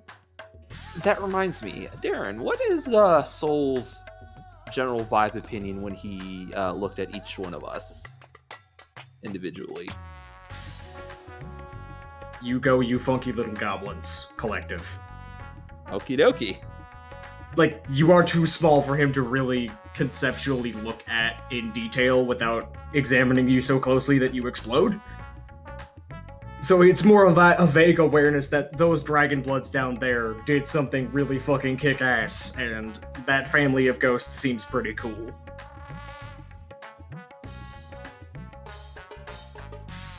Like, when you die and you get recycled through souls and he is able to look at it through the pattern of history and the loom of fate, he'll probably be able to, like, get a better look if he goes and does that, but right now it's more a matter of, like, the whole thing of when he looked at you through a passing glance when Sybil put everything into it and all of you put everything into it and you still nearly had your bones explode, that was literally, he is glancing in your direction.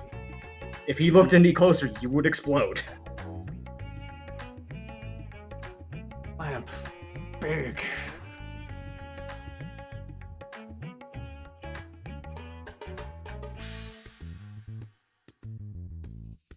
Yeah, any last questions from voice call or the chat? Last call for questions. I'm gonna miss doing this on Mondays in like 2 to 3 months, but Yeah, I will too. Man. Believe me, I will too. the Does last anyone want to plug their stuff? Yeah, actually, As this the is guy a good moment. who usually goes out of his way to conduct commercials for material, here at the end of this very long and successful experience, the invitation. Do a commercial if you'd like. One thing, last question, what happened to Stalwart Daughter? She probably got to live on a big ranch and had a family. She was around with the Vinifs. Yeah, I think that happened. Tyrant saw the disses before the final fight because of the labyrinth.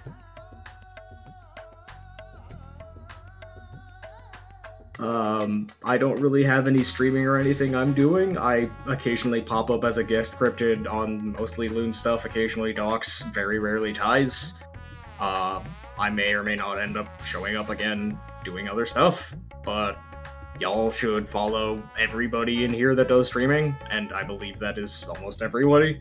I'm just gonna say, a Raving Loon, Crumbs Thumbs, MDCT, Doc, Bradway, Son of Ozu, and Wandering Newbie. All of you are incredibly fucking good people, and I am very glad I have gotten this opportunity. And I hope you enjoyed. Like I said, I'm gonna miss it. There is no next time. Very Last I time. really enjoyed it, but I am very glad to be done.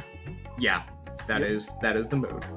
I have no idea where it tried to place the gig at the end. I don't know It's either. odd for a bit on the right-hand side. How about a 100-point end? There. Did you have something, Mia? I don't have much to say other than thank you all and see you around in the next one. Catch you whenever. Y'all have a good time.